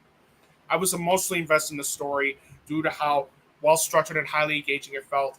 I found the musical score to be haunting and beautiful. The cinematography is terrific, and so was the editing. It's very well paced throughout. There are some funny moments that the film was not afraid of at pulling. I love the chemistry between Lee, Yu, and Magaro. And what also really impressed me about this movie is that you would think as a romantic drama, Past Lives would go a predictable route. Nope, not on Celine Song or A24's watch. By making it unpredictable and realistic, it just all around made this movie just a fascinating experience. And the ending was so heartbreaking and powerful that I really thought tears were going to come down my eyes. Yeah, honest to God, Past Lives is one of the year's very best movies so far. You owe it to yourself to see it, since it's one of the most heartbreaking yet deeply moving films I've ever seen. And without a doubt, it's getting a 10 out of 10 or an A+. It's one of the year's best. Well done, Celine Song, and to everybody involved with this masterpiece. Thank you.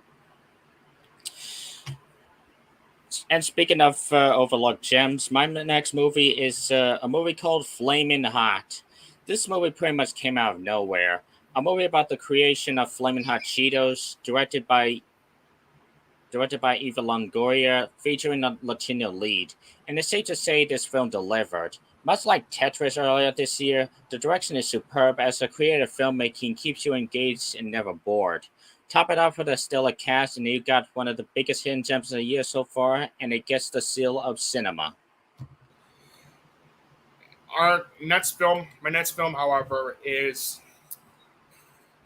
a cliched horror movie. Well, not terrible. It's something that you've seen in other films before. It's called The Boogeyman. It's based on Stephen King's short story of the same name, where it centers around a teenage girl. Hold on.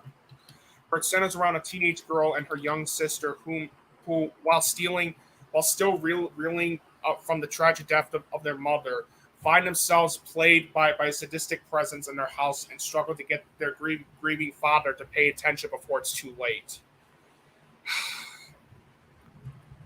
I really did not like this movie. Now there are some good things in it.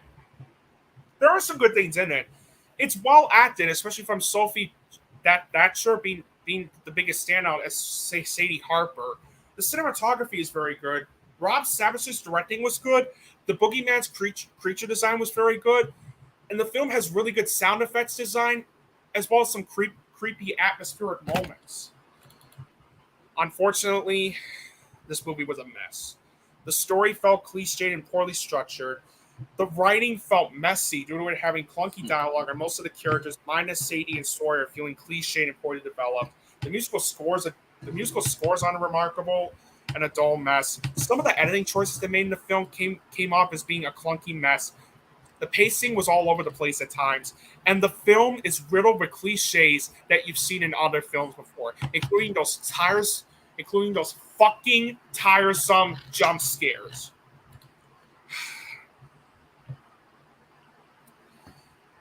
Do I need to say this again?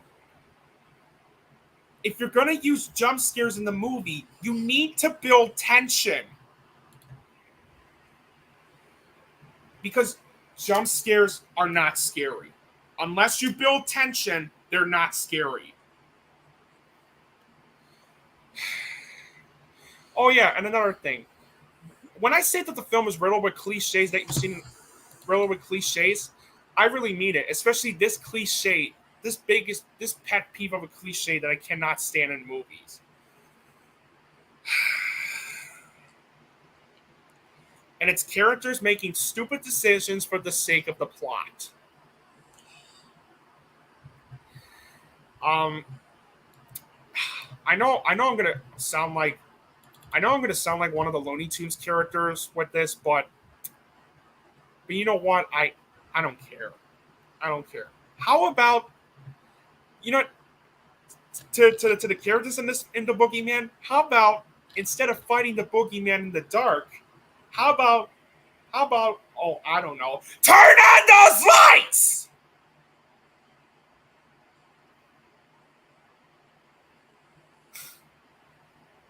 Yeah, turn on those lights, why don't you? Yeah, overall it wasn't terrible, but it's just something overall it wasn't terrible since it did have some potential, but the film felt so cliched, forgettable, and underwhelming. 4.5 out of 10 or a C. I really did not like this movie. And our next movie isn't much better. That being the franchise that has lost its touch and its power.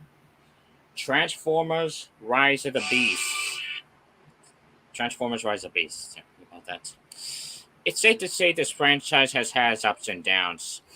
I like the first one. The second one was really weak, but I kind of have a soft spot for it.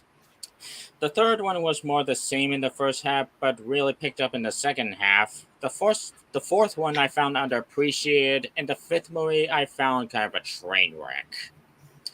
But after the huge surprise that was 2018's Bumblebee, I was hoping this next one would continue its streak. Unfortunately, it's come to the point where this franchise has lost its touch and its power. It once again focuses on boring humans you don't give a shit about, goes to the same diet Indiana Jones adventure you're sick and tired of. Characters die only to get better by the end of the movie, and even the effects and action sequences that were once revolutionary and ahead of its time are now stale, unremarkable, and make you feel nothing. And the final scene. Oh my god. That's all I can say about it. Honestly, Hasbro, just stop it with these movies.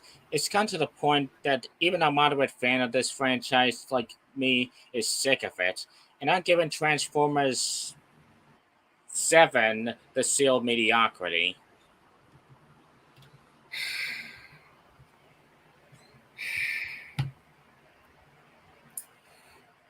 Yeah, I mean, Now, I'll be honest. Was I expecting Transformers Rise of the Beast to be Oscar-worthy? No. And even though I'm not the biggest fan of the franchise, I was hoping maybe after the success of Bumblebee, that Transformers can at least capture the spirit of what made that previous movie Bumblebee work and get the Transformers movie franchise back on track. Unfortunately, Transformers Rise of the Beast, Transformers Rise of the Beast is one of the worst films in the Transformers movie franchise since Dark in the Moon. Since not only is this one of those movies where it's filled with cliches that you've seen in other films before, but it's nothing more than an exercise of lousy and reprehensible visual noise. And as a result, it's a complete waste of time. The only positives I have for the film, the acting, most of the acting was solid. Anthony Ramos and Dominique Fishback both give out very good performances in the film, and most of the voice acting from Peter Cullen, Ron Perlman, Peter Dinklage, Michelle Yeoh, Lisa Koshy, I'm sorry if I mispronounced that, John D. Maggio, David Sobolov, and all the others were very good. Was very good, and the film does have a good cinematography as well. But that's it. The story, a muddled mess. The script, atrocious. Built in a sense, it's built with lackluster character development, bland dialogue, and the tone being so inconsistent where it can't even decide if it wants to be a sci-fi action film, a comedy film, or a drama movie. I also feel bad for Stephen Caple Jr. since he does try his best with the way he directed this movie, but thanks to how messy the screenplay felt, it comes across as being nothing more than a misguided mess. Also, I like Pete Davidson. Also, while I said in my positives that most of the acting was good, let me just say this. I like Pete Davidson. I think he's a very talented actor, and he can be funny. But oh my god, he was insufferable as the voice of Mirage. And I largely fault that on the writing, since his character he voices comes up as being a cliche comic relief just for the sake of it. For some of you who have been following me for quite some time, you would know that one of my biggest pet peeves in movies is when a character, either main or supporting, comes up as being a comic relief just for the sake of it, with no development whatsoever. And Mirage from Rise of the Beast is one of the worst examples of this.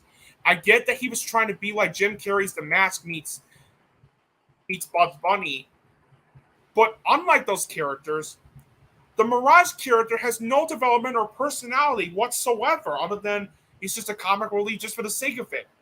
And that not only annoyed me to no end, but also took me out of the film as a result of this. Bad soundtrack, terrible editing, terrible pacing. And I'll also be honest when I say that the film's visual effects in this movie look sloppy as hell. And even the action sequences didn't look that impressive, mainly due to how sloppy and poorly edited they felt. And not only is the film filled with cliches that you've seen in other films before, but there are two glaring issues I have with this movie. First one, the ending. Seriously, to the studios, including Hasbro, stop going the Marvel Cinematic Universe route by teasing the fans on an ending, by teasing the fans for a crossover ending. It's getting old. Especially since the last time you tried a G.I. Joe movie, it completely fell flat on its face. Yeah, really. They try to tease us for the crossover between Transformers and G.I. Joe. G.I. Joe.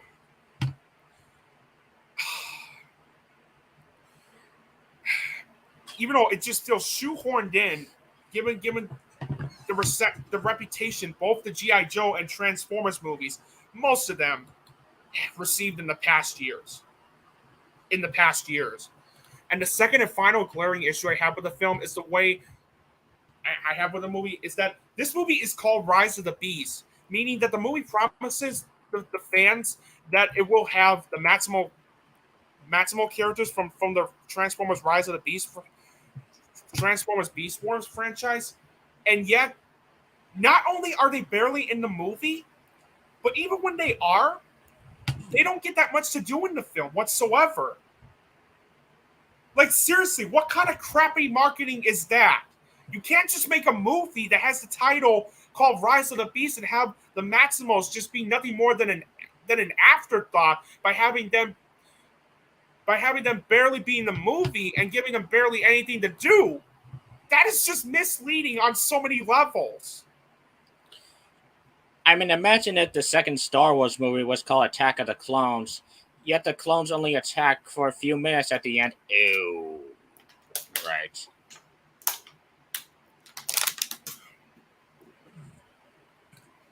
Yeah, overall, Transformers Rise of the Beast is easily one of the worst Transformers movies I've seen since Dark in the Moon, since this is nothing more than a dead zone in terms of how cliched, boring, inept, lousy the movie felt. And this is easily one of the worst movies I've seen this year so far. 2 out of 10, or a D. Fuck this movie.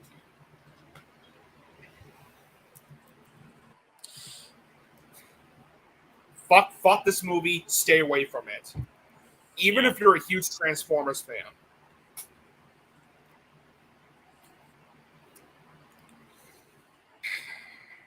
Next movie, though, is Asteroid City. This is the latest film from unique director Wes Anderson, and his direction shines through here. His eye in the visuals, music, and dialogue are what you come to expect from him. However, I will say this is hands down his weakest effort so far, and the reason for that lies in the screenplay. It throws so many characters and plot threads, it's hard to even summarize the story without having to look at the Wikipedia article. Then the stage show aspect was kind of cute at first, but it just got in the way the more the film goes along. So while this isn't another Phantasm as a Fox or Grand Budapest Hotel, it's still Wes Anderson, at least in the visual and auditory department.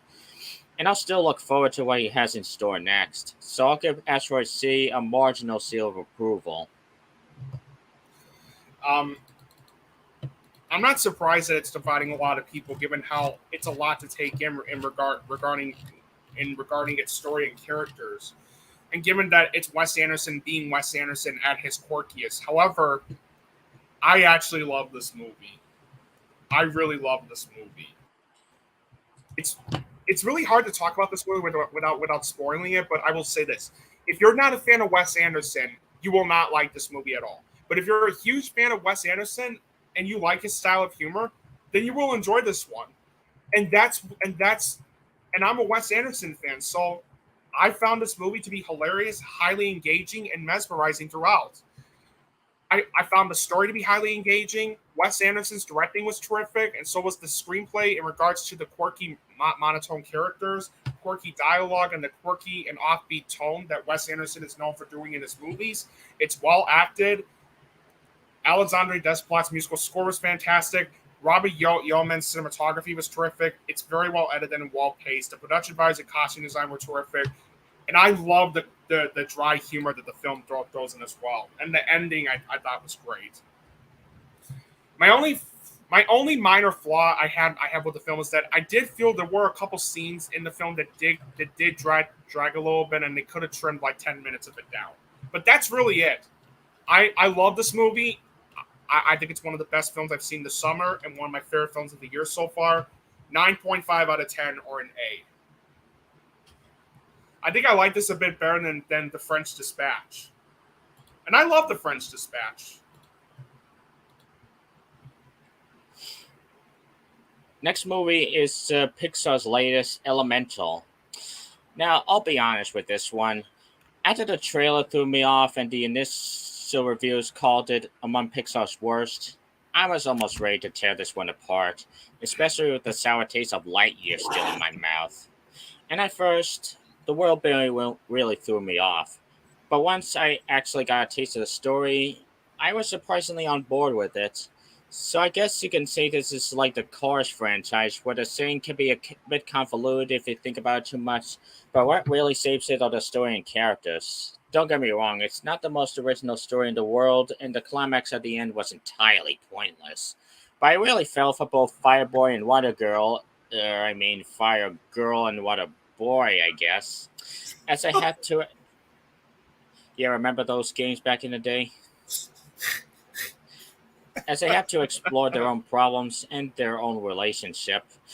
At the end, the visuals are pretty colorful, which you'd expect from the studio at this point. So while I can't exactly call this on par with a plethora of Pixar's achievements from the 90s to 2000s, I still say this is a surprising step up for them, and I really hope they get better by the time Inside 2 comes out next year, or however long it takes until the actor strike passes.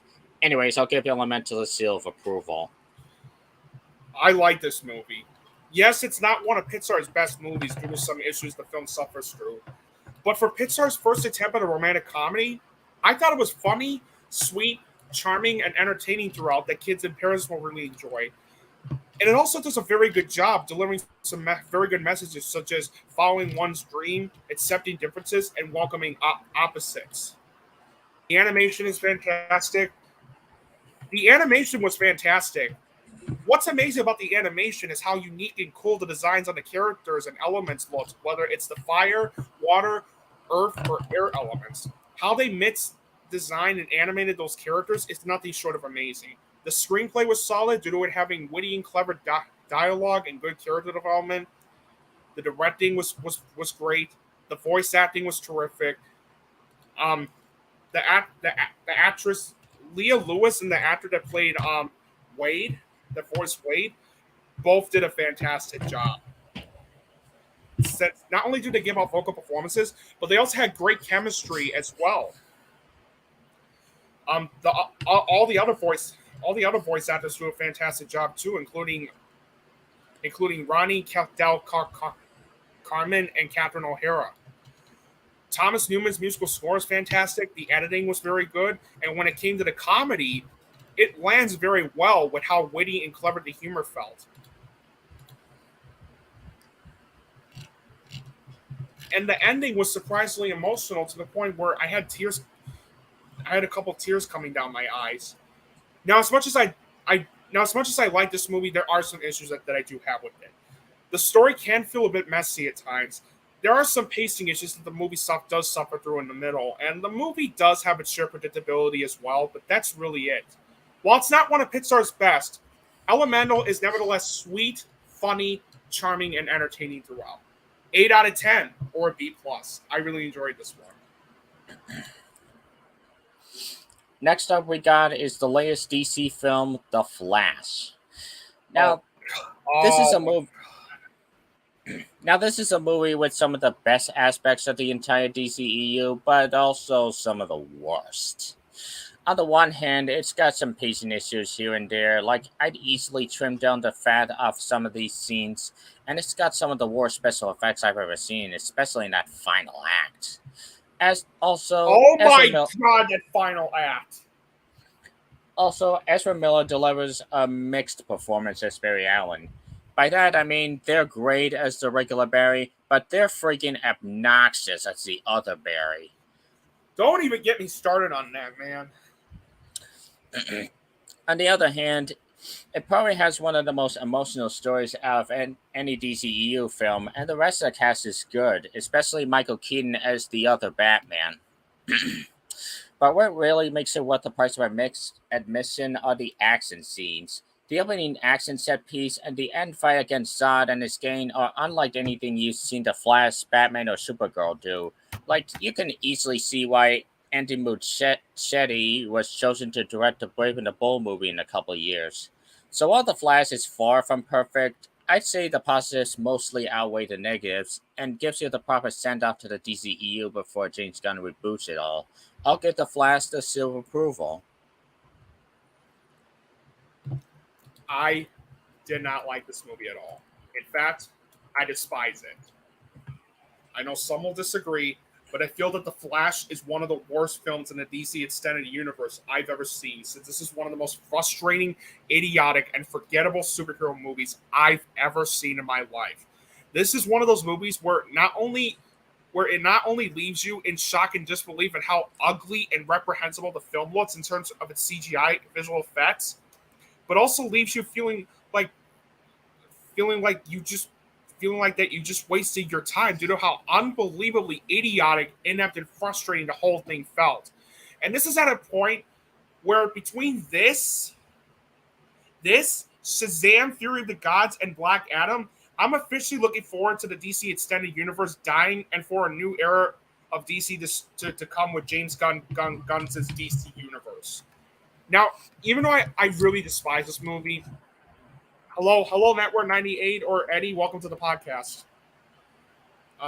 Now, even though I really despise this movie, there are some good things in it. Most of the acting was solid. Michael Keaton was easily the best thing as Bruce Wayne / Batman, especially since I found his performance as the character in the film to be compelling. Sasha Calle was also great as Supergirl, and Michael Shannon, Ron Livingston, Kiersey Clements also give out some very good performances in the film as well. Benjamin Wallfish's musical score was very good. The cinematography, and so was the film's cinematography, and the film also has some very good action sequences, especially in the middle, but that's sadly it. The story was a misguided mess. I was also very disappointed in Andy Muschietti's directing in this movie, since it came up as being nothing more than a muddled mess. Yep, I remember that very well, Nicholas Lee. I remember that. I remember the other week when Sean Chandler talked about Rotten Tomatoes and how they're flawed but in a different way.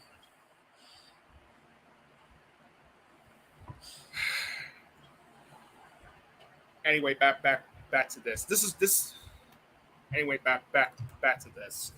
The screenplay was downright atrocious, due to it featuring clunky and bland dialogue, bad character development, and the tone feeling so inconsistent to the point where it can't even decide if it wants to be a superhero movie, a family drama movie, or a mystery movie, or a comedy movie. Also, while I mentioned in my positives that most of the acting was solid, I found Ezra Miller to be absolutely insufferable as Barry Allen.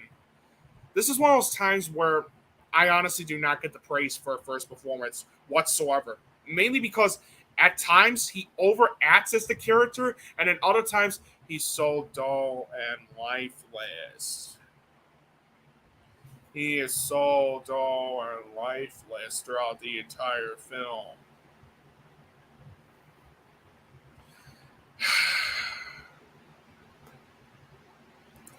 Look, I understand he's supposed to be like that, especially when he meets with the other Barry Allen from the Flash TV series. But when it drags on and on to the point where it leaves you feeling bored, annoyed, and frustrated, I'm sorry, but that takes me out of the film. And this is easily one of the worst examples of this. The editing was all over the place. I also hated the jokes they threw in the film due to how shoehorned in, repetitive, and juvenile and idiotic they felt, especially in this horrific scene. You might have seen this going around the air. You might have seen this scene going around the internet, but I might as well talk about it here.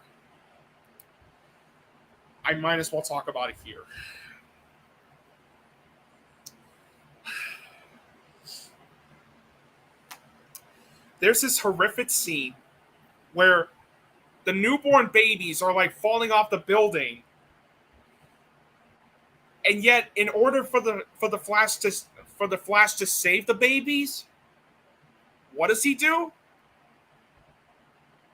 He literally puts one of them in the fucking microwave.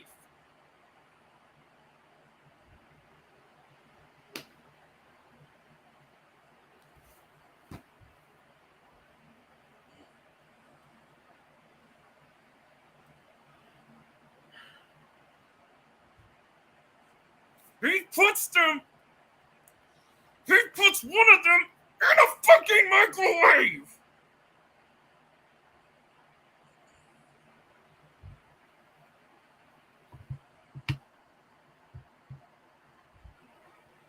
And the fact that scene, and the fact it was there for the sake of a joke, I find to be absolutely distasteful, because then they're implying that child abuse is funny, when in reality, it's not.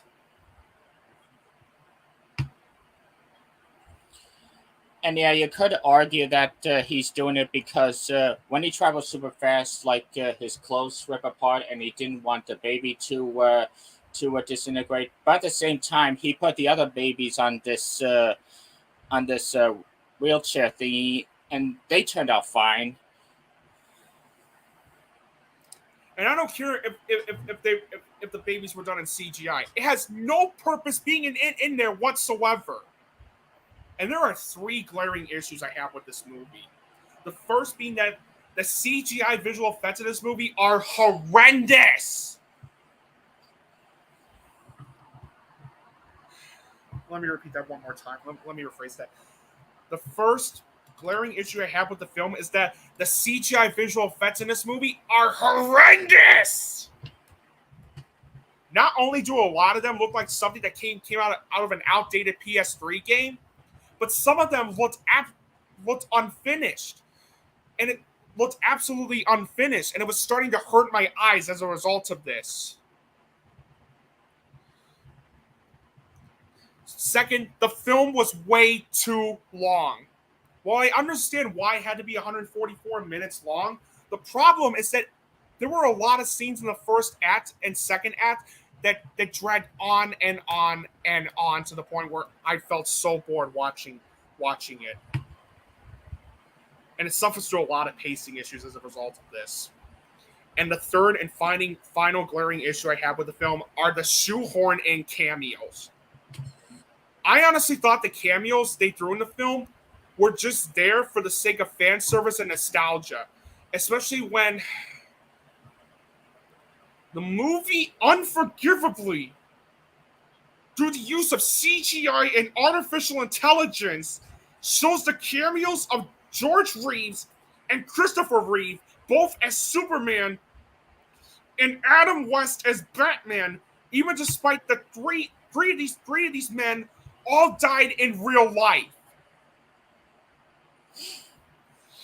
And I don't care if all 3 were in for a few seconds. That doesn't change the fact that how the movie uses AI to make it look like these actors are really back playing their roles is something I absolutely found to be absolutely distasteful.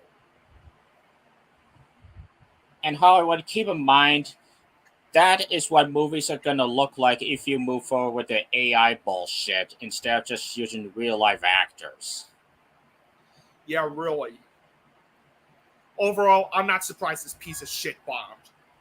Not only do I feel that The Flash is one of the worst movies in the DC Extended Universe, but it's also one of the most frustrating, idiotic, and forgettable superhero movies I've ever seen in my life. And this is easily one of the worst movies to come out this summer. Unless you're a huge DC fanatic, stay away from The Flash. It's not worth your time whatsoever. And for those thinking that The Flash is really the last of the DC Extended Universe movies, I'm sorry to tell you this, but there are 2 more on the way later this year. Blue Beetle and Aquaman 2. Honestly, in terms of Aquaman 2, given its massive reshoots and the controversies involving Amber Heard, they might as well pull a Batgirl on that thing. Yeah, Dump really. it as a tax write-off. 3 out of 10. Or D+. Can the DC Extended Universe just end already so that we could just get on with James Gunn's DC Universe? Because minus Wonder Woman, the first Shazam movie, and James Gunn's The Suicide Squad, this has been an absolute mess. Yeah.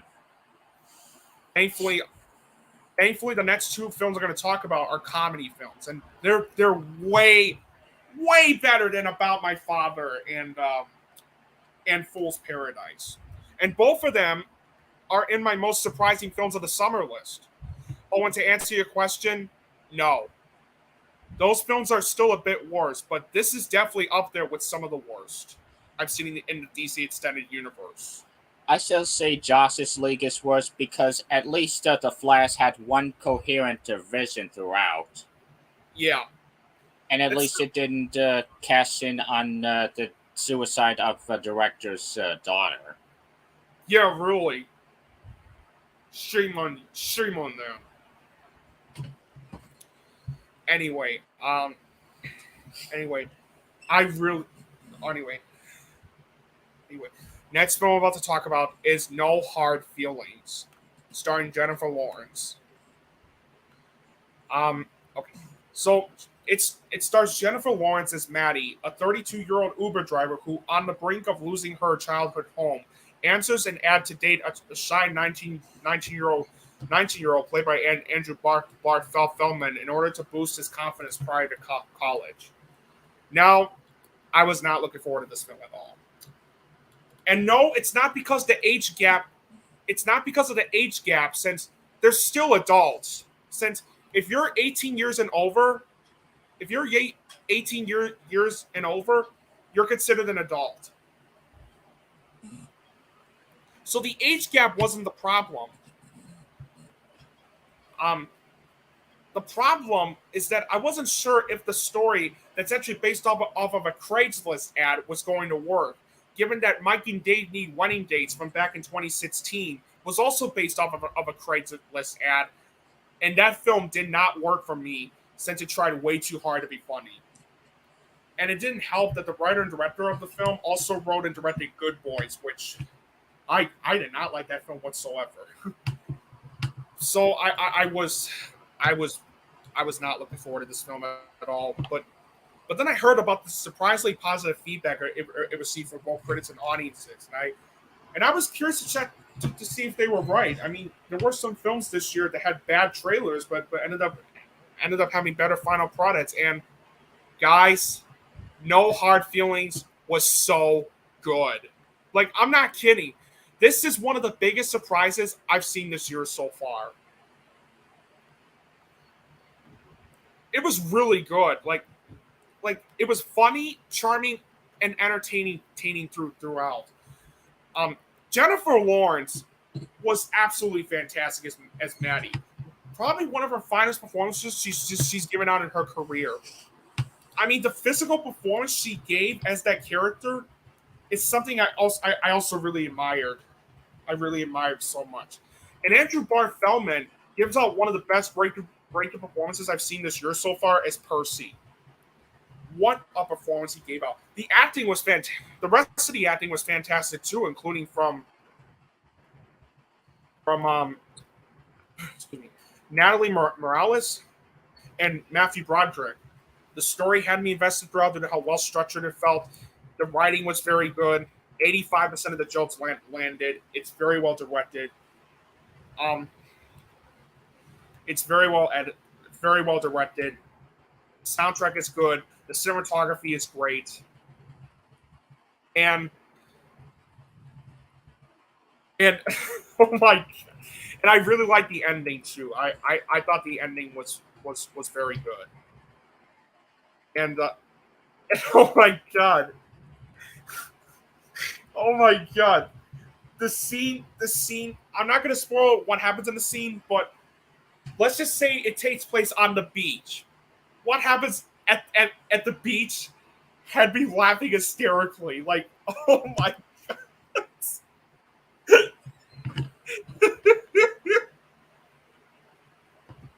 Oh my God. Now, I will say that 15% of the jokes did fall a bit flat for me. The pacing, it does suffer through a couple pacing issues at times, and it does go for those cliches that you've seen in other films before. But overall, it was funny. No Hard Feelings was funny, charming, and entertaining, and one of the biggest surprises that I've seen this year so far. I really liked it. A way better film than Good Boys. 8 out of 10, or B+. One of the biggest surprises I've seen this year so far, without a doubt. And our next film is another comedy.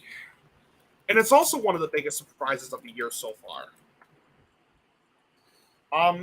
It's called The Blackening. Boy, this summer has given me some surprisingly good comedies. If you don't know what The Blackening is about, The Blackening centers around 7 friends who go away for the weekend, only to find themselves trapped in a cabin with a killer who has a vendetta. They must pit their street smart pit their street smarts and knowledge of horror movies against the murderer to stay alive. Now, it was one of my least anticipated films of the summer, given the fact that it was being directed by Tim Story, who directed one of the worst movies I saw from 2021, Tom and Jerry. So I was not looking forward to this film at all. But then I heard about like No Hard Feelings, I heard about the positive feedback it was receiving from both critics and audiences alike, and I gave this one a chance, and this is another big surprise I've seen this summer so far. It was a funny, clever, and entertaining satirical horror comedy flick that does a fantastic job paying homage to horror movies while also satirizing the cliches and tropes in those movies. And what I also really liked about The Blackening was that it lambasts and makes fun of the ethnic stereotypes as well. It's not like, what I mean is, it's not afraid of going after everyone, whether it's white people or black people. Like it's not afraid of pulling any punches with who it's making fun of. And that's what I really liked about the screenplay. And that's what I really liked about the screenplay in the film. That's what I really liked about the screenplay. I was laughing at the jokes they threw in the film as a result of this. It's well directed. The writing was very good. The acting from the 7 main leads are great, who played the 7th friend. The actors that played the 7 friends are great. The cinematography is great. The cinematography is great. The musical score is very good. The story had me invested throughout due to how well structured it felt. And the ending was really funny. And the ending was very good too. The only issues I have with the film is that it does suffer through a couple pacing issues at the beginning and the middle. Some of the editing choices they made felt a bit out of place, and the movie does have some predictability, especially when we see who was behind the killer as well as the game. But overall, though, it's a good time. It's a very, very good. It's a very good time. I really enjoyed The Blackening. It's one of the biggest surprises of the year so far. 8 out of 10, or B+. All right.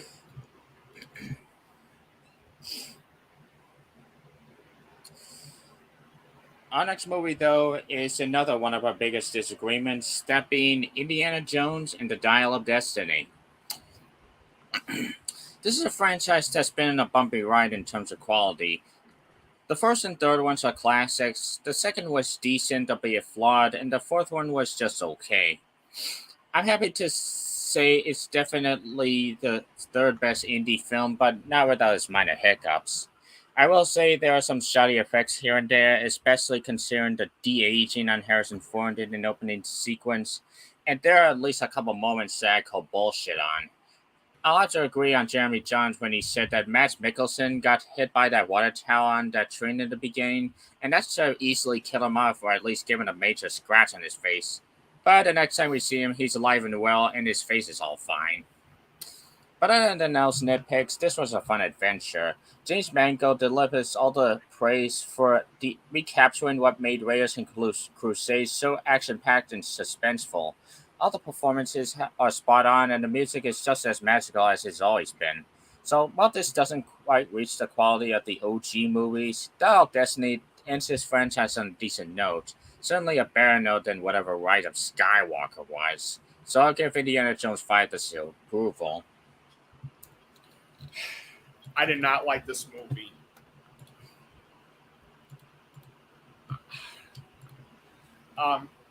I did not like this movie whatsoever. In fact, this is the most disappointing film I've seen this summer so far. This did not feel like an Indiana Jones movie at all. Minus the first 20 minutes of the film, it did not feel like an Indiana Jones film at all. The rest of the movie just did not feel like it. The only positives I have with the film is that most of the acting is that Harrison Ford shines once again as Indy.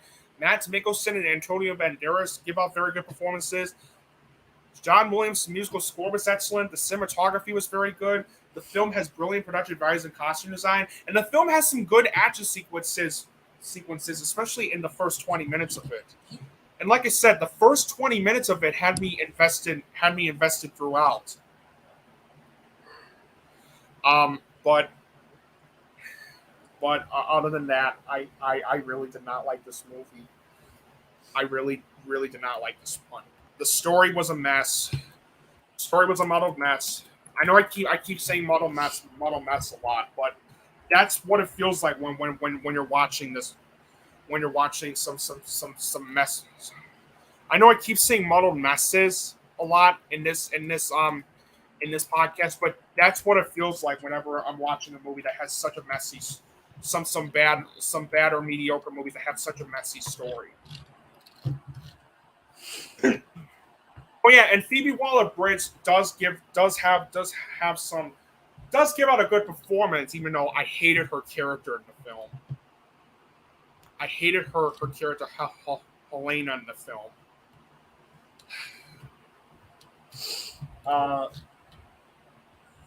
The screenplay was atrocious. Bad dialogue, bad character development, and the tone that just couldn't even decide if it wanted to be an action adventure film or just a mystery film. And I'm sorry, Søren, but I have to disagree with you on the directing, on James Mangold's directing. To me, it felt like James Mangold just like. To me, it felt like James Mangold like wanted to try a bit too hard to capture the spirit. Capture the spirit that Spielberg was and George Lucas was well known for doing in their movies.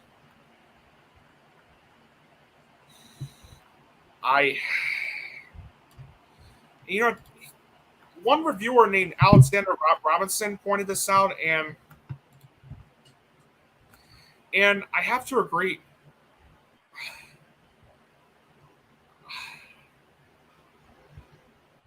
I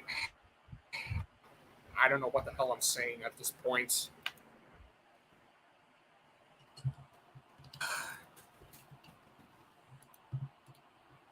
I honestly don't know what the hell I'm saying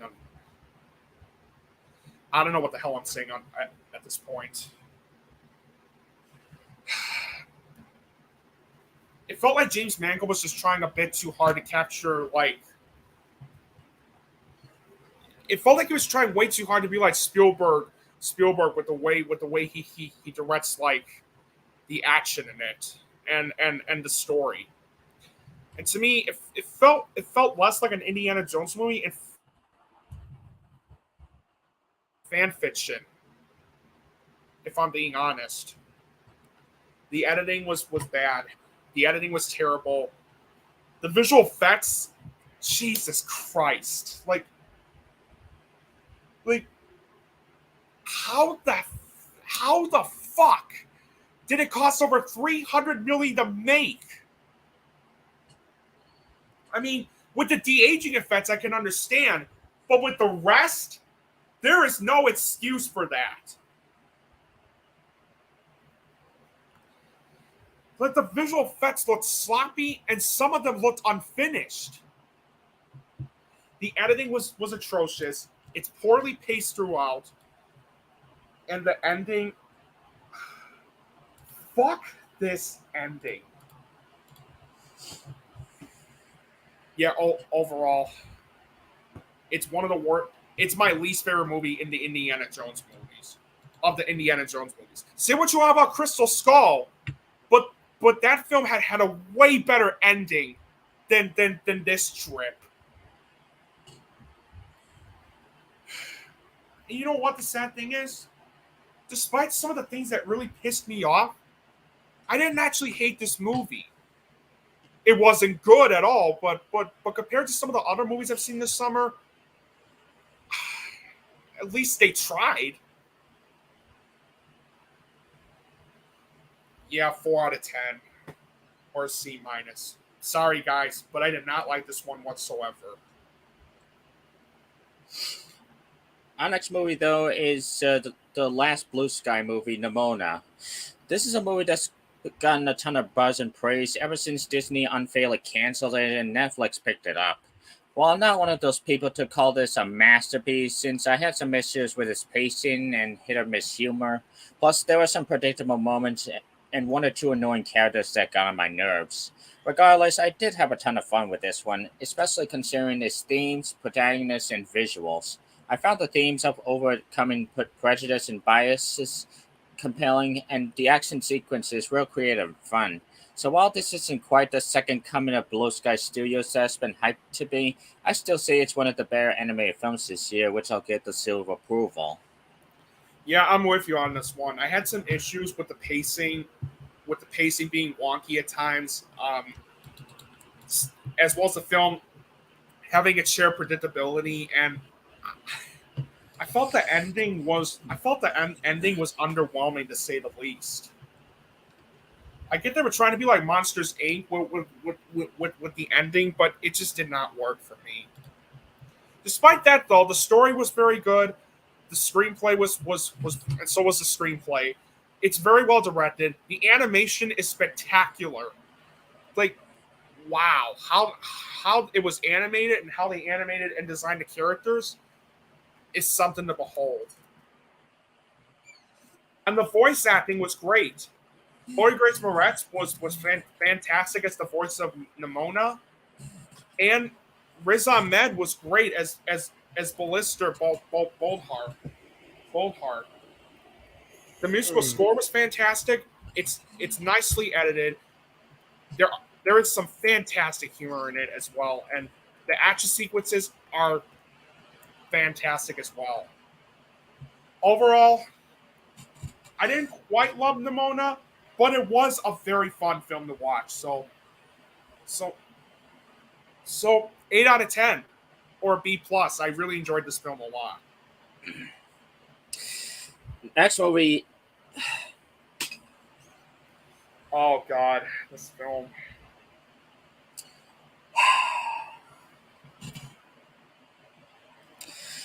You know, I don't know what the bigger irony is.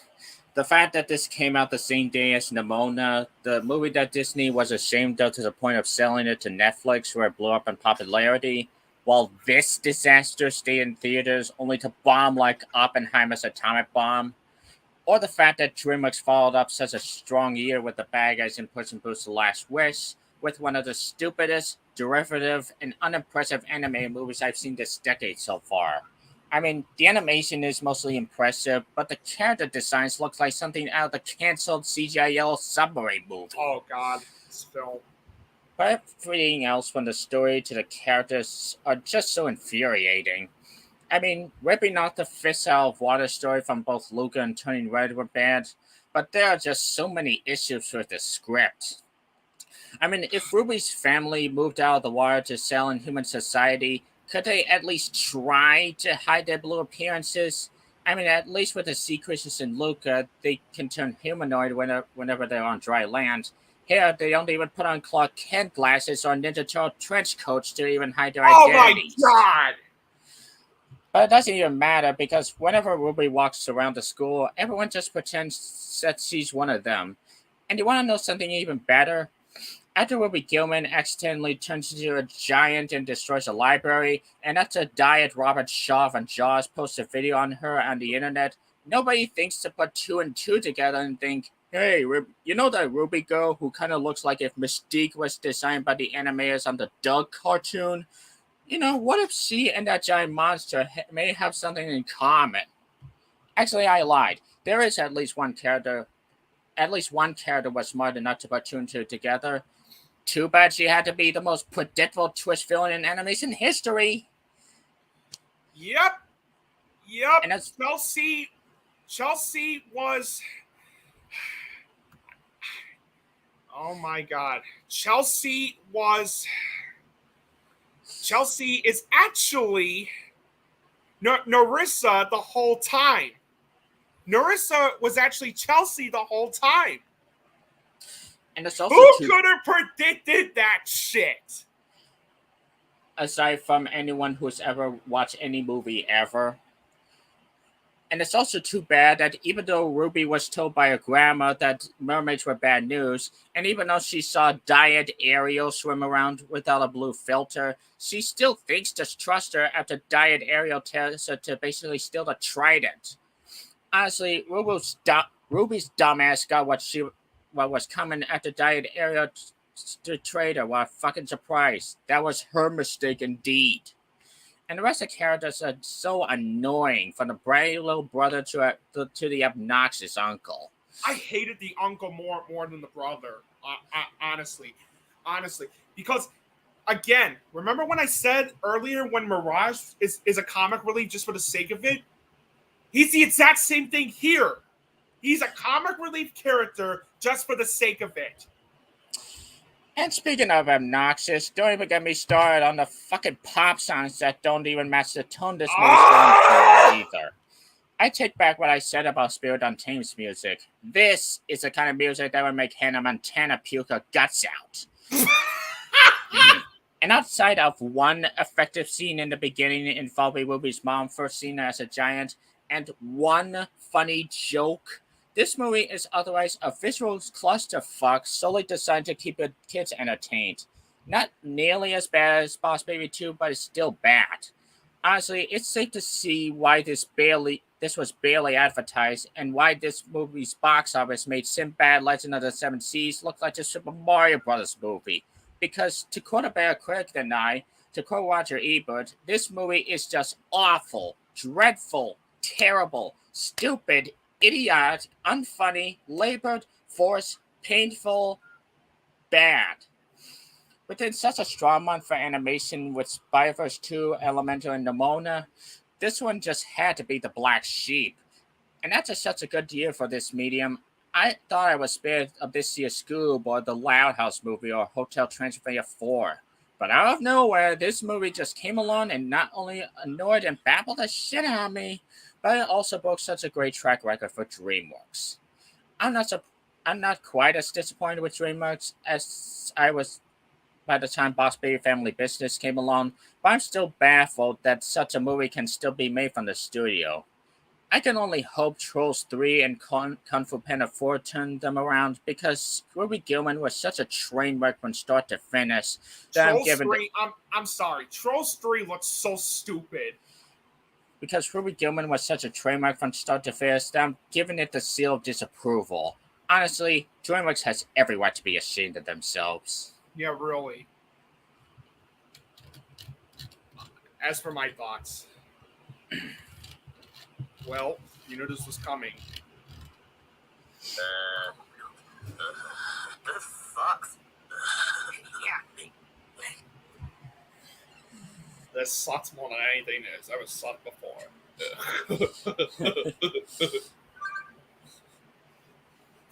Yeah, this movie was just this movie was bad, man. Just bad. We already explained why it was bad, but I'll just get the pauses out of the way first and then give my overall thoughts on the film. The animation is solid, the voice acting is solid, and I did like the musical score. Not the pop songs, the musical score. Otherwise, 3 out of 10 or a D+. Yeah. Next movie I have is Sound of Freedom. I'd say this is a decent crime thriller. While it's a bit slow at times and it's a little too on the nose, it's still well directed and well acted, especially from Jim Caviezel. However, given the subject matter, this probably isn't one of those movies I'd go out of my way to see again. Overall, this gets the seal of accuracy.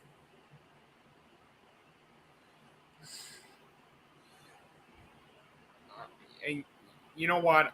I think I just want to end it there, because like I have dinner, and you know what, guys? I'm sorry we have to end this there, because like I have dinner to go. I have dinner that I need to have, and I know I promised you guys that we're gonna be doing our 10 worst and best films of the year list so far, but we've been going on for like a bit too long. bit too long, and I have to have dinner, and I gotta work tomorrow as well too. So we'll continue with like part 2 when we review like Barbie and Oppenheimer when we do episode 39 tomorrow. If you're all right with that, Søren. Okay. Yeah, I do apologize, guys, but it's just like I have a lot of stuff to do. I gotta go eat, and yeah, we're just gonna end it right there. So thank you guys very much for joining Søren and I on tonight's podcast. We'll see you tomorrow afternoon, and we'll see you tomorrow afternoon at 2 to 3 p.m.